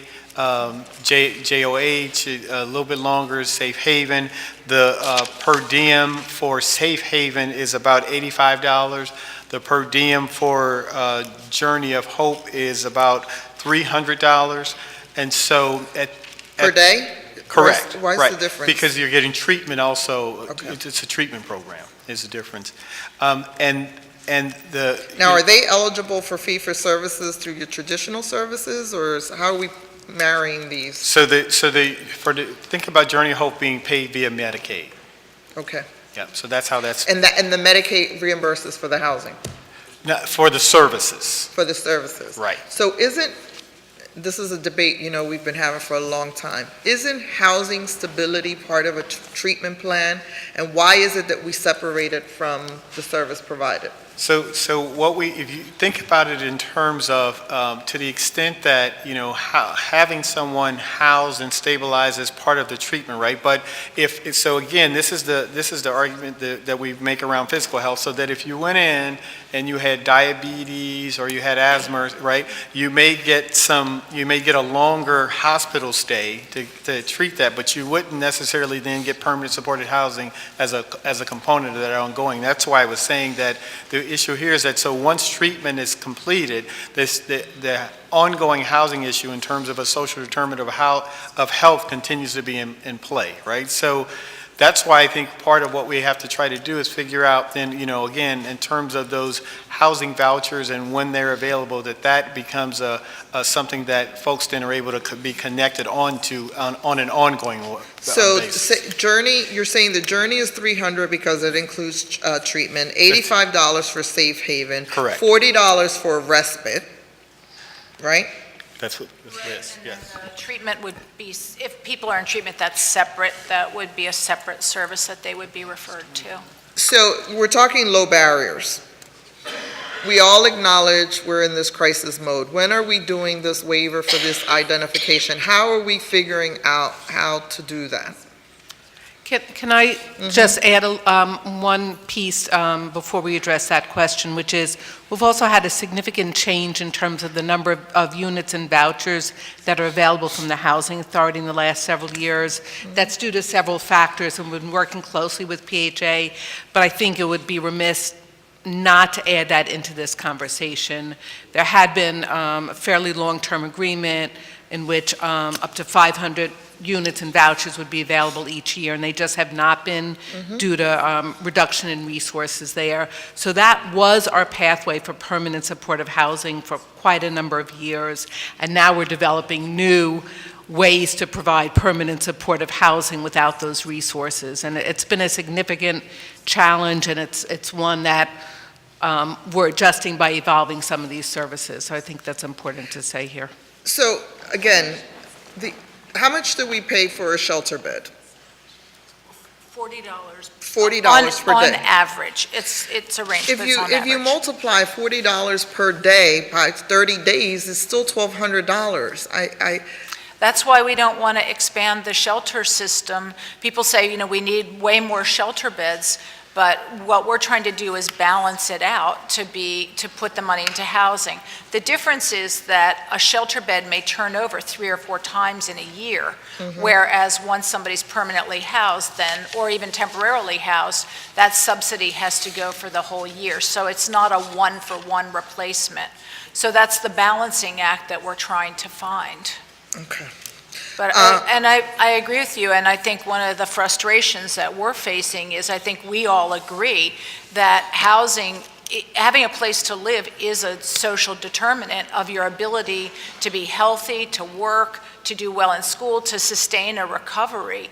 And it's really impossible to do that from the street, but we're having to largely provide those resources ourselves at this point in time. I guess I'm very frustrated in that we have 120 people approximately in need of some low barrier housing to get them off the street. And again, I hate to sound like a broken record, but I will sing and dance by myself if I have to, because nobody seems to be listening. If it's $40 per day for us to create this low barrier situation, and we're only planning 140 beds, how are we ever going to catch up? I want to get to this, this encampment situation, if we don't tackle it now, it will become spring and summer. It will get normalized, and it's going to be harder. People are more willing to come in the cold than they will be in the summer. So I feel like if we know all of this, I think we have enough stakeholders, many who are here online to testify, to tell us about some of the great things they're doing. Why is it that we are not getting the money to at least take care of these 120 immediately? Is it a crisis or is it not a crisis? I would say, Councilwoman, and we've discussed this, we don't believe that all will need to go into respite immediately. We're hoping some may go back home. We're planning that some may be able to go into a unit if they have not been on the street a long time or addicted for a long time. Having said that, we agree with your urgency, and we also expect that not everybody will be in respite for a full year. So we're expecting to be able to serve people very intensively and help them move out to create room for more beds, which has been the experience with the first respite. So, okay. So, why is it okay for us to have these encampments in Kensington? What did you say? Why is it okay for us to have these encampments in Kensington? We have not said that it's okay. What we have said is we want to make sure that we have the resources to offer people several options before we end the encampments. And that is the preliminary plan that we share with you and we'll be sharing with the civic associations. It's absolutely not okay. It's, in my view, the fact that we have 950 people who are essentially sleeping and living on the streets of Philadelphia day in, day out, nothing about that situation is okay. I think that's why we're here trying to figure out what to do. Nothing, it's outrageous that there's almost 1 million people across this country who are sleeping and outside when we have these vast resources. There's nothing about it that's okay. So do you feel you're working fast enough? No, absolutely not. At the same time, we're doing what we can, and it's frustrating, finding a site. The community, you know this very as well as I do, Councilwoman, as many people as would line up and say we need more beds, there are going to be that many who line up and say, put them out at 48th and Market, which is what they told me when I went to one community, and they said, what are you going to do about the encampments? I said, I have the money to open a respite, I need a site. And they said, how about 43rd and Market? So, Again, I mean, it's one of those things that's complicated that we're trying to resolve. We have one site that, every day I think we're closer to signing the lease. Impact is here today. We have another site that we're working on. If somebody can give me a Just Add Water site, we can get another 40 beds up. We can get another 80 beds up. And we did discuss that with you last week, one additional site that we're looking at right now. Now, okay. And again, I don't want to take up, because I know we have a bunch of folks who are going to talk a little bit around some of the stuff that is working. I just think that, we knew when we were going to clean up Gurney Street that we were going to bring to the light something that everybody knew was there, which was at any given time, anywhere between 75 and 150 people needing housing, let alone the treatment for addiction. And I just feel like we have enough partners in this room alone, that we should not have anybody in an encampment. And I think that we just sent a horrible message that this is okay in that particular neighborhood. And while we sit here and look through all this bureaucracy, a site, I just think we're not moving quick enough around this stuff. And even in our budget proposal, putting $2.2 million is not going to be enough. It's not going to be enough. And I think as we get closer to this budget discussion, that's why it's important to really understand this whole service model that we have. and looking at what are the other ways that we can better treat folks in a more efficient way. And it's hard for me to tell folks we don't have money when I see all this money. This is my CBH binder for the last year. I have a bookshelf for the last 10 years, trying to understand why this city thinks it's okay for us to have people living in the streets. A soapbox, I'm sorry, I'm just very frustrated. It's all right. I know we have another hearing, and I'm going to apologize because it's mainly my fault for asking all the questions. But if the chairwoman would indulge us, for folks who are here to testify, if some of the folks will voluntarily allow us to hear your testimony in the community session, that would be extremely helpful, so that we can at least get through panel 2. I know some folks have written testimony. As the chairwoman said, this is just the beginning of the conversation. But I know some of you, because I've read all of the testimony already, have some really good points to make. So we want to balance this out because the chairwoman of the next committee is here.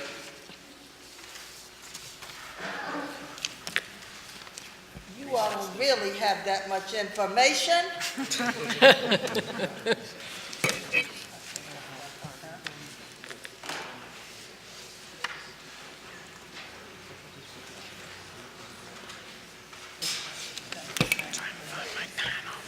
We're trying to figure this out. So what does she want us to do? So Height's here, so he's going a certain amount of time, so.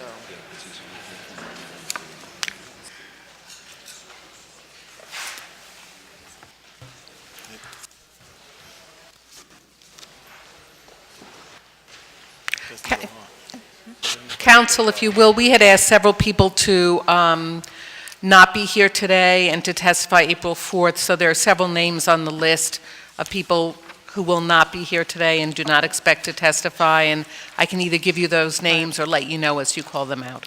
You have written testimony? From them, no, Yeah. no, we do not, because Okay. we expect that they would testify on They would April testify. 4th. Okay, so this is the deal. We're right up against the next hearing, which was scheduled to begin at 1. And we started pretty much on time this morning, so, this has been obviously, a conversation that's long overdue that we need to have more of. And unfortunately, we're not going to be able to get through the rest of our panels because the next hearing has to start, and they have some limitations with their panels as well, and their folks who are testifying on education issues, which is another issue that's critically important here in the city of Philadelphia. So what we're going to do is, unfortunately, we are going to have to adjourn for the time being until the next hearing, which is going to be on April 4th, 2018, from 5:30 to 7:30 p.m. at Cardinal Bevilacqua Center, 2646 Kensington Avenue. We're going to keep going, though. I don't want folks to feel discouraged. I really do apologize that we're not able to hear from everyone today, but clearly, this is something that needs to be thoroughly discussed and vetted, and we're going to continue the conversation until there's no more conversation to be had. So, and so for the next hearing, we are going to have everyone in the order in which you were scheduled to testify. You will be testifying in that order at the next hearing on April 4th. So I just really want to thank everyone for being here, this committee is adjourned.